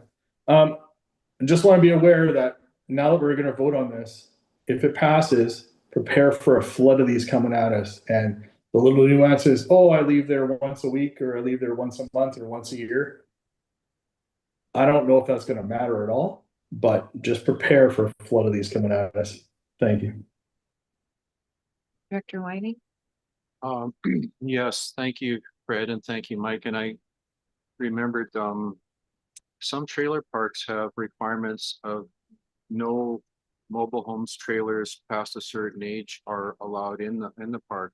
I think that's a good point to stop a future problem of people looking at buying older or fixer-upper trailers and creating a precedent-setting flood of others coming into the community. I'm all for creative solutions, but I think the suggestion about working that into this, I forget the wording that Mike used, but you know, certain age of the mobile homes or trailers would be wise to put in this so that you have people that are going to be looking at bringing mobile homes that meet a certain aesthetic standard or safety standard. I guess that's a safer way of putting it, safety standard.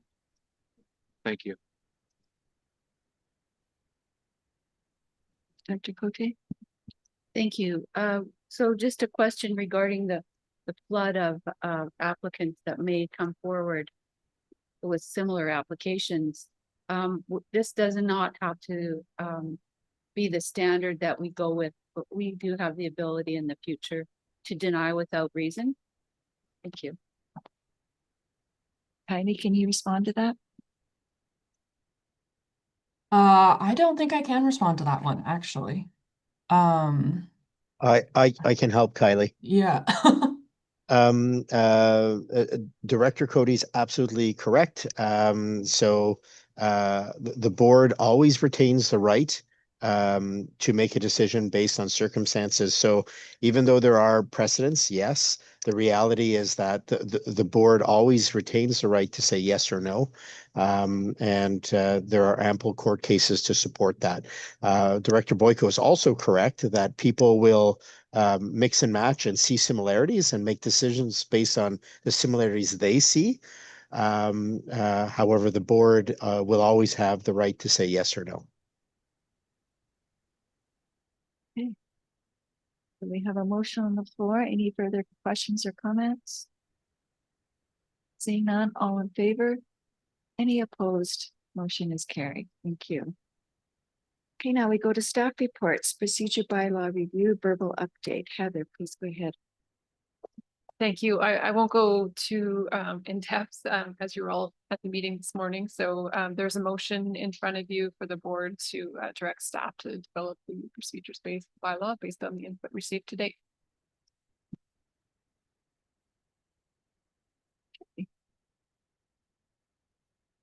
Would anyone like to make this motion? Director Beckett. Moved by Director Beckett, seconded by Director Steer. Any final questions or comments? All in favor? Any opposed? Motion carried. Next is Sproat Lake and Area Official Community Plan Update Phase 3 Community Engagement Summary Report and Draft Vision and Goals Memorandum. Thank you. I'm happy to introduce this one. This is a report for information detailing work completed in phase 3 of the Sproat Lake and Area OCP Update Project. The Community Engagement Summary Report and Draft Vision and Goal Statements are presented for the development of the updated OCP. I will just highlight that regular updates are being provided to the board on key benchmarks for these OCP, the 2 OCP update projects that are currently underway, and this is part of that. The engagement summary provides an overview of the public engagement activities completed over the spring and summer, which included an open house and workshop, a community barbecue, a number of pop-up events and meetings in the community, and an online survey. And the details of all of those and what we heard at those events are highlighted in the report. And then finally, the draft vision and goals have been prepared to represent and highlight what we've heard from the community, the overall community vision, the sub-community visions, and the broad goal statements intend to guide future direction for the OCP update as the project moves into the next phase of additional community input on the development of plan objectives and policies. Happy to answer any questions on this one.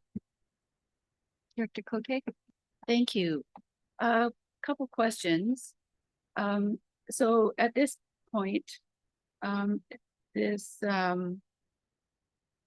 engagement overview is identifying the housing and affordability as one of the points.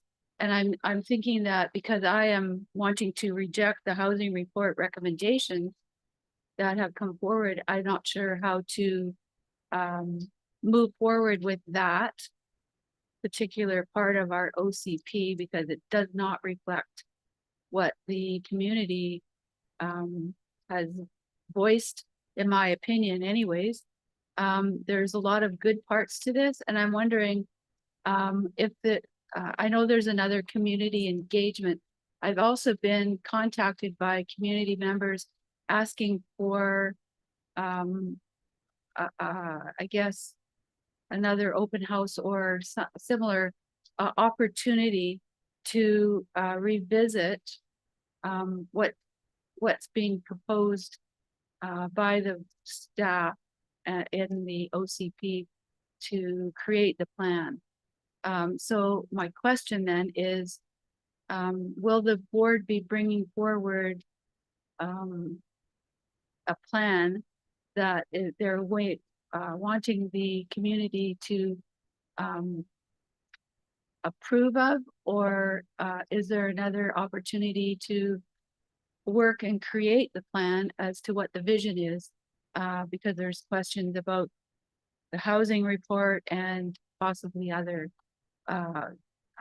input that's been provided by the community that may be questionable. Thank you.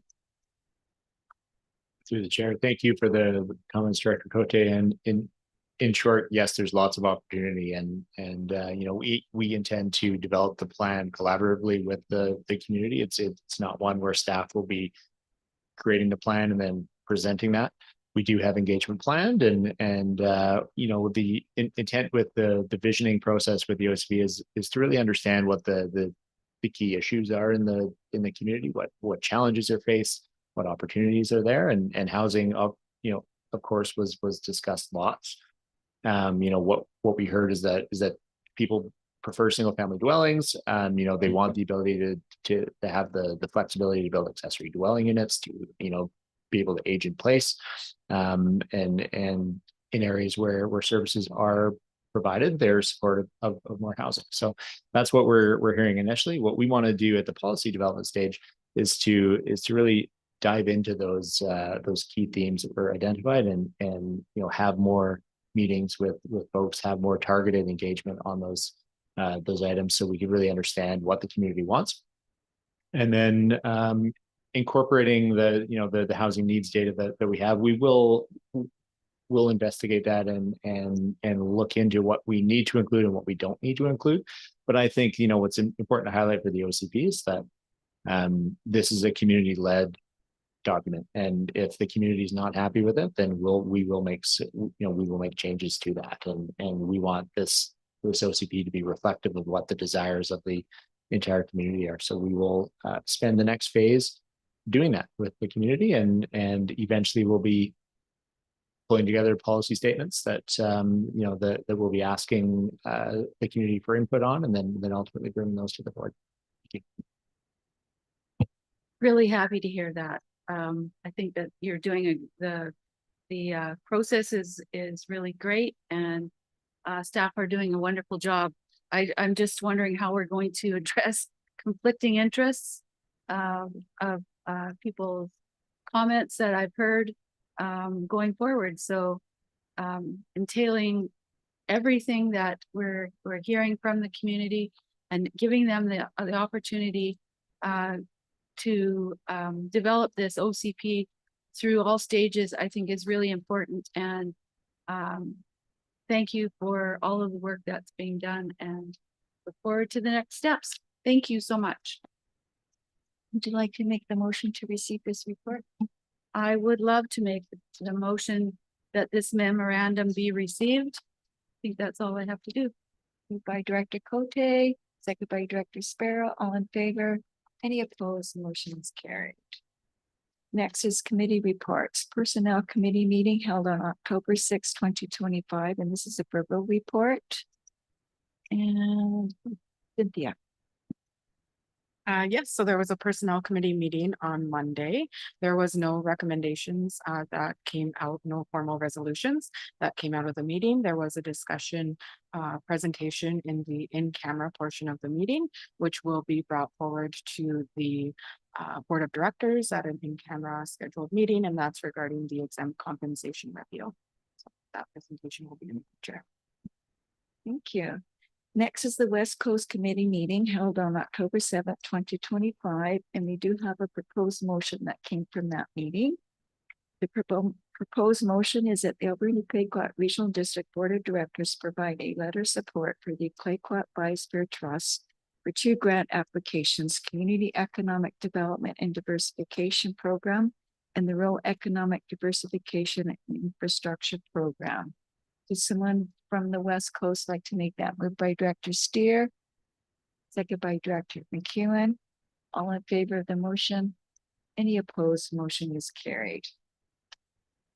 And next is the Banfield Area Services Committee meeting held on October 7th, 2025. Director Beckett, do you have a verbal report on this?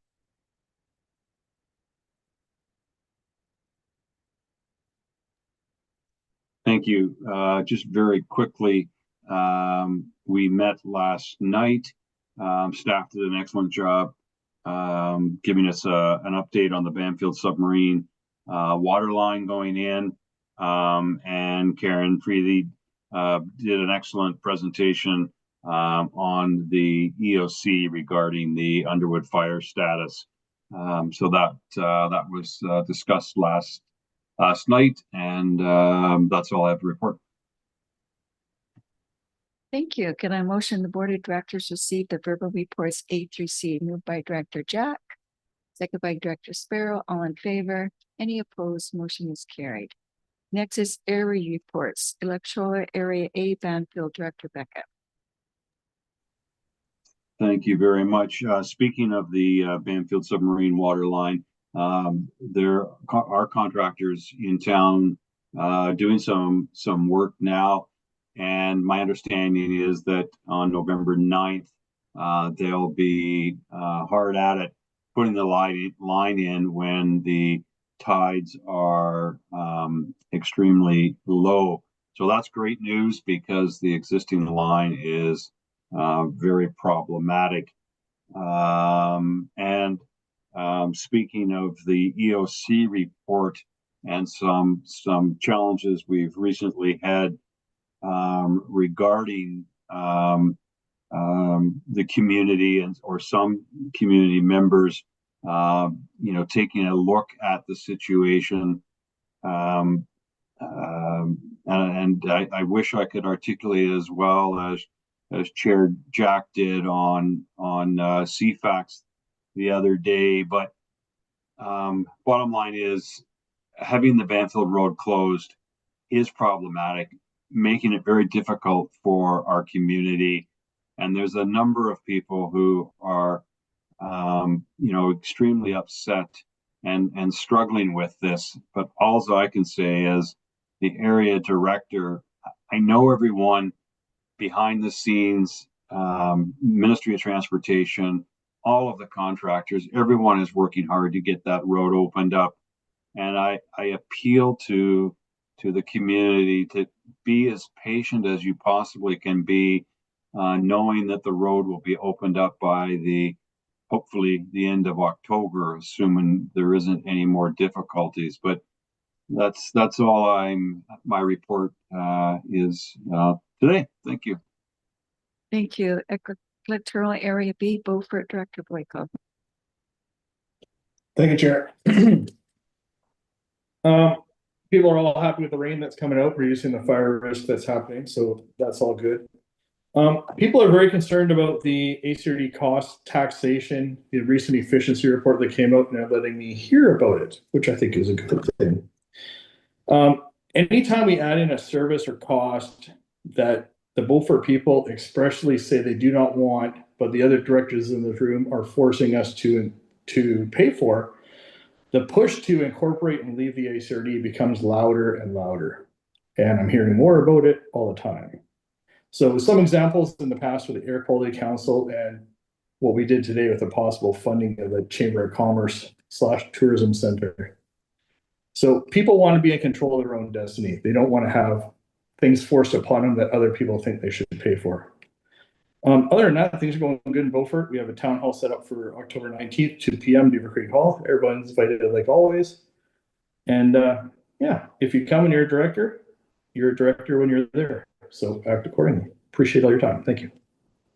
Thank you. Electoral Area C, Long Beach, Director Sika. Thank you very much. Yeah, just hearing from Director Beckett about the ongoing trials with access to Port Alberni for people with appointments and needing food runs. My sympathies go out to you, and hang in there.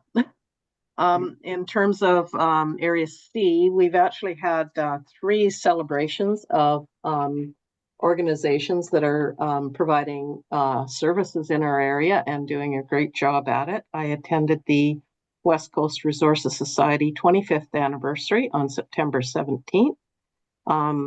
Their organization has ensured that there are significantly more human services in our communities than prior to the organization being established. I attended the Clackett Biosphere Trust 25th anniversary celebration at the Wickaninnish School, And again, an organization that brings us services and opportunities to work collaboratively towards strengthening our communities and our environment.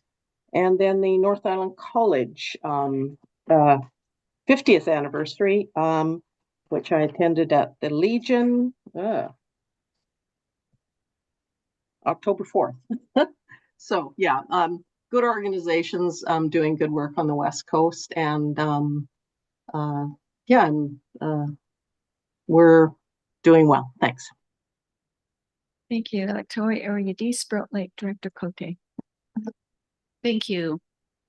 Sprout Lake, the lake is rising as the rains come. So at the SOMAS Fish Flow Committee, there was a recommendation to Domtar to remove there's 2 weir plates still in of 3. They're going to remove the 2 plates.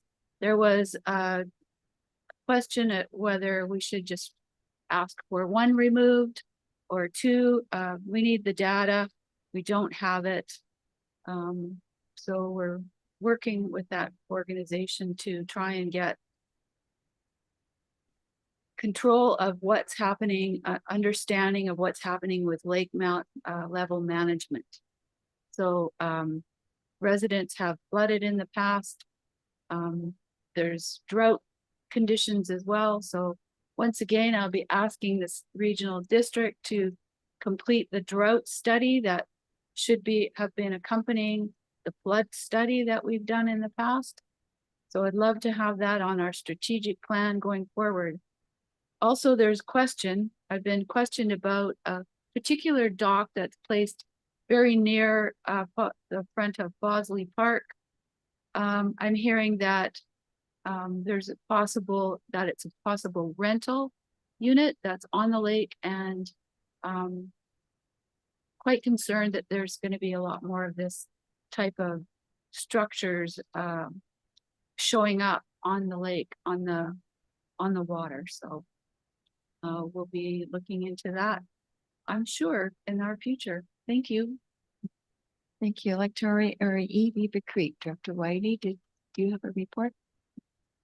Report, no, I didn't get a chance to talk to Susan, and my times I've been out there talking with a few of the people I know, there haven't been any loud concerns or complaints, so no news is good news in some ways. And thank you for the reminder about the town hall meeting, Fred. I noted that, and that normally starts at 1 p.m. in the afternoon, 2? Okay, even better, because I checked my calendar, and we're tentatively looking at that same day for our Zishad AGM. So if this is a 2, that may work out okay. I'd like to attend that again. That's all for me. Thank you. Thank you. Electoral Area E, F, Cherry Creek, Director Sparrow. Thank you for that. I met with the Cherry Creek Community Hall there a couple of nights ago, and we're trying to find ways of getting them funding if it's possible anywhere. Went to UBCM and I couldn't find any funding there at all. So I know the community halls are struggling, trying to keep going because the revenue streams are not where they used to be, and the costing of buildings has definitely gone up. So I will continue to try and ask staff, is there any funding anywhere for a community hall, what we can do, but I'm working with them as best I can to try to get more funding going. Other than that, it's been pretty quiet out there in Cherry Creek. There still is some confusion with people not understanding that we're the only area in the regional district that has a separate government function out there, which is the water and the fire. So they sometimes get confused when they get out there exactly we should talk about things. But other than that, no, it's been pretty quiet out there. Thank you. City of Port Alberni, Director Minions. Thank you. I'll just update that the city is just beginning our budget process for the year. We've made some pretty significant changes to it already, just in anticipation of getting going. Some big infrastructure costs coming up every year, I think, for the foreseeable future. Anyways, our staff have done a fantastic job of shifting projects around, really looking at whether projects are necessary or can be pushed out, so that we can prioritize more urgent needs. And we've reduced about $1.8 million from our budget so far without reducing any services or pushing off projects that are needing to be done. So really appreciate the work of our staff. I know budget time is always stressful, so It's always nice to get started early, and just want to appreciate everyone who's working very hard on it at the city.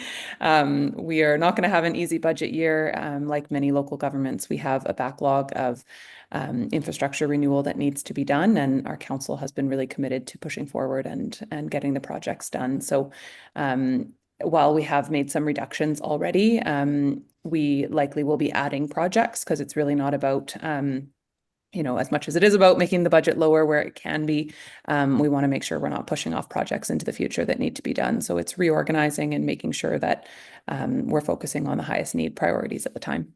Thank you. And over to you if you have anything to add. I have nothing to add. Thank you. District of Tofino, Director Steer.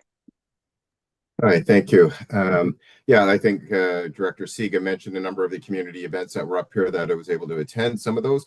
And then we had October 3rd, a community resiliency workshop, and that was focused on some of the large seismic, potential large, well, it's not a question of if, it's when, seismic events and associated tsunamis that would be associated with that. So there is we had an incredible workshop that was put on by the Circle Project, which we had the chair of the Canadian Multi-Hazard Risk Assessment out of Western University, another scientist, assistant professor of Canadian Research Chair in Resilience, School of Social Work out of Dalhousie, and then we had Dr. Simon Pernavec, postdoctoral fellow at the School of Social Work as well, really focused on community resilience in a number of areas. So we mapped some risk assessments, recovery planning. It was really well attended by a variety of from Eucluda all the way and some representation from our First Nation communities in the area. So it was very informative. I think it scared a few people, but I think being prepared for these things well in advance was extremely valuable. And these conversations will be continuing into the future. It was also organized by our emergency program coordinator, Hillary O'Reilly, and she did a fantastic job on the coordination of that. And I know that Hillary is in direct conversation with the program in the ACRD as well. So that's it for Tofino. Thank you. District of Ucluelet, Director McEwen. Thank you. I had a tour and a grand opening event at our new medical center, September 13th. So that is now, they have officially transitioned over to the new clinic. The old one is vacant. So anyone needing an appointment locally will be going to the brand new building, which is absolutely beautiful. I also attended the Food Bank on the Edge, their ribbon cutting for their brand new building on October 4th. And that's up at Tugwell Field now. So it's out of the inundation zone, which is where our old food bank building was. So brand new building, and really an awesome group of volunteers that provide many hours of work to provide food for people. So that was excellent.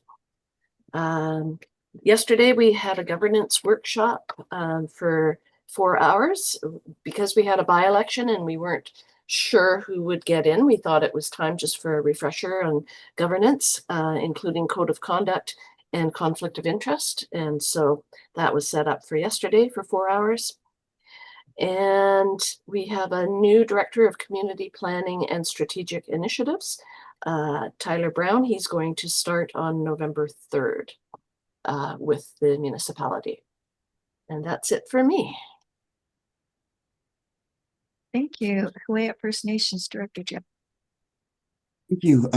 Like a lot of communities, we're entering into our budget period. We're currently just getting on the finances together. We're looking to present our audit of not of this year, but the previous fiscal year to our People's Assembly in November.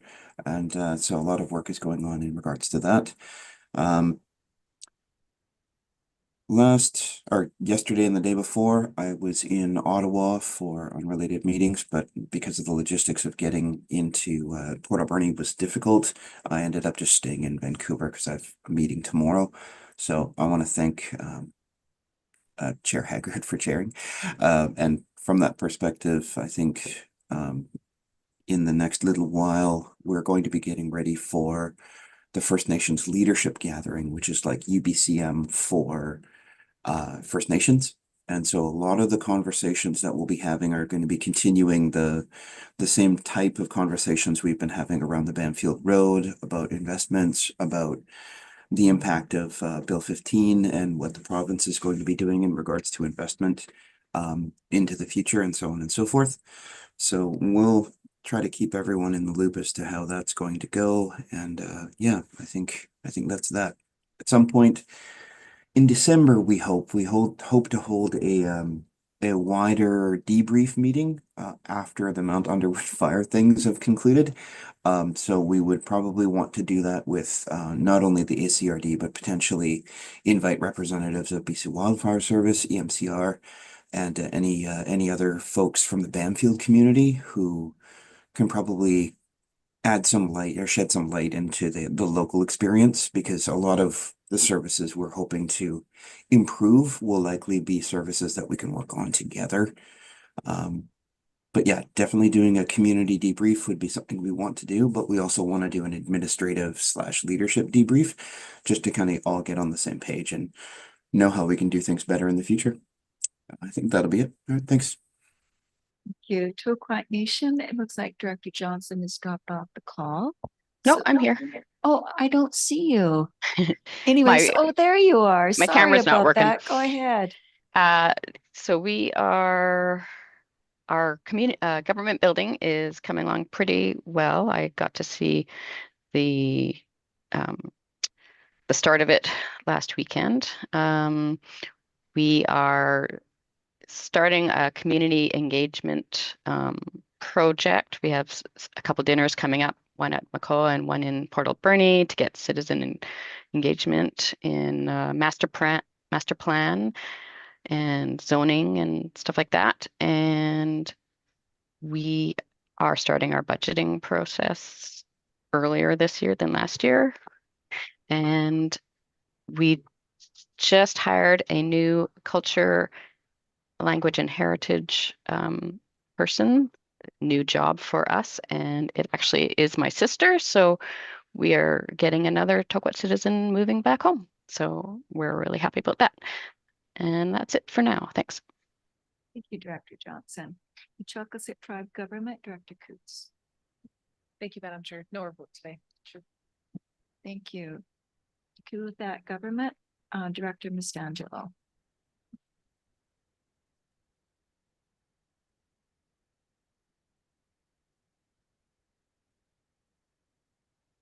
Did you have a report, Director Mistangelo?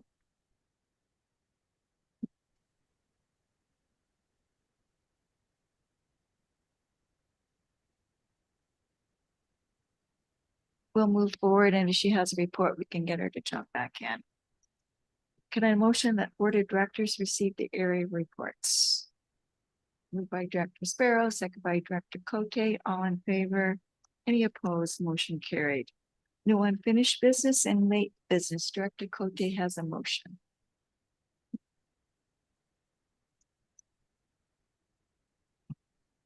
Thank you. I'm asking that the board, it's already been accepted, so that I could bring this forward, that the late business regarding a letter in support of retrofitting Canada's retired Hercules fleet air tankers for wildfire suppression.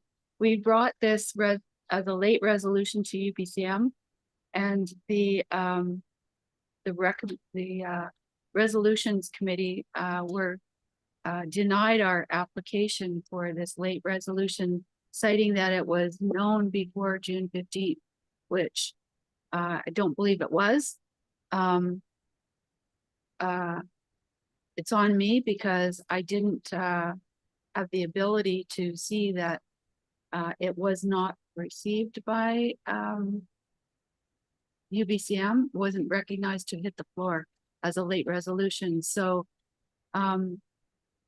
upset with UBCM for not giving a heads up to our regional district that it wasn't going to be able to be accepted as a late resolution. But going forward now, there's no recourse with UBCM for that process.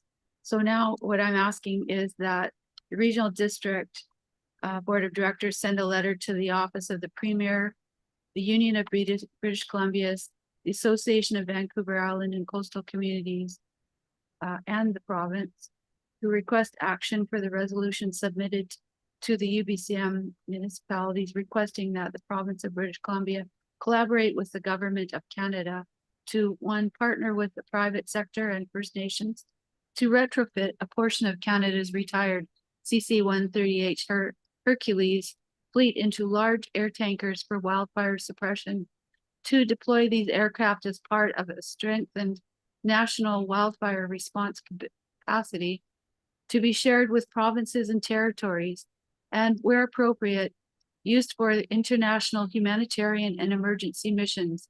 Consider that the Canadian Interagency Forest Fire Center assist in managing deployment under a transparent cost-sharing framework with initial operating capacity by the 2027 wildfire season. And 3, prioritize this made in Canada solution that leverages Canadian engineering projects, lives, communities, and in the environment. Oh, protects lives. Thank you. And that's a motion. May I suggest we send a copy of that to Gord Johns as well, because I know he's working in this too. Yes, please.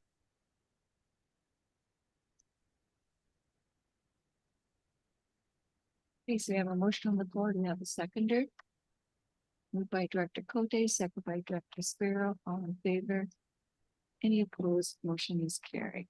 Can background be also provided with that motion? Thank you. So there's nobody here in public for question period. Is there any questions online?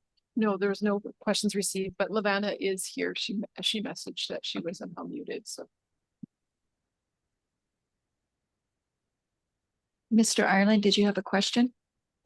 It's actually a comment, if I may. Yes, please go ahead. It's question period, so please go ahead. Yeah, I just want to reiterate for the board that I am willing to seek an acceptable resolution. And I've discussed some of these ideas with Director Beckett, but I'm not prepared to sort of discuss this in open forum because it's a negotiation between myself and the applicants. But I didn't hear anything from them after the board meeting when they were given time to actually reach out. When I look at the DVAs that have been sort of approved, there's one that stands out.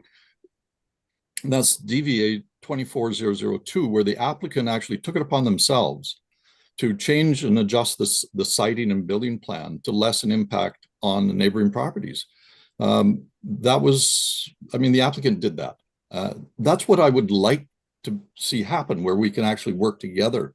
But, you know, there's been comments made that I'm not willing, I'm not this, I'm not that, I'm antagonistic.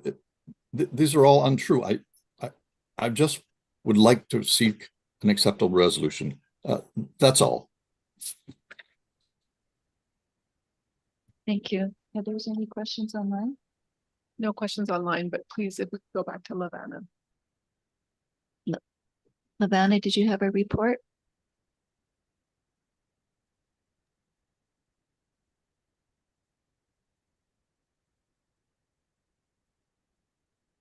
Please go ahead, Director Mastangelo.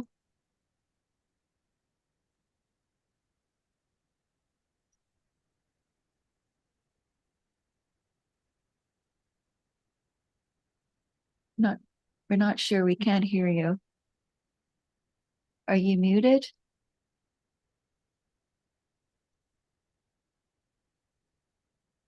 Oh, she said, I don't know why it's not working. Madam Chair. Director Jack? Yeah, in the past, Lavanna has had to connect with two separate devices, one to be able to talk and then the other to be able to see what's going on. So I don't know what the solution is there, but that might be something she might want to take a look at in the future. Maybe what we'll do is next meeting, we'll give you an opportunity to give a report, if that works, if you can mentally remember for her to do that. Thank you. Okay, so it is now 5:30 and Cynthia's told me we need a motion to continue, or my other thought is, because it's so late in the day, are we able to move the hospital board meeting to after the next? Board meeting? We can, I can't remember if there's anything that's timed.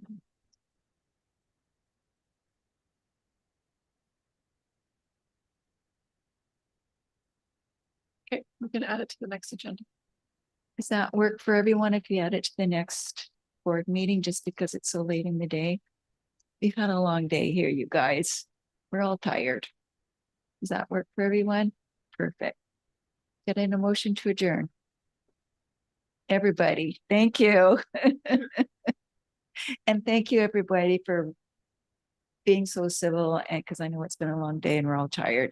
We had some great conversations and difficult decisions. Thanks, everyone, so much. Thanks all. Thanks. Have a great afternoon. See ya, Fred. Take care. You too, Bob.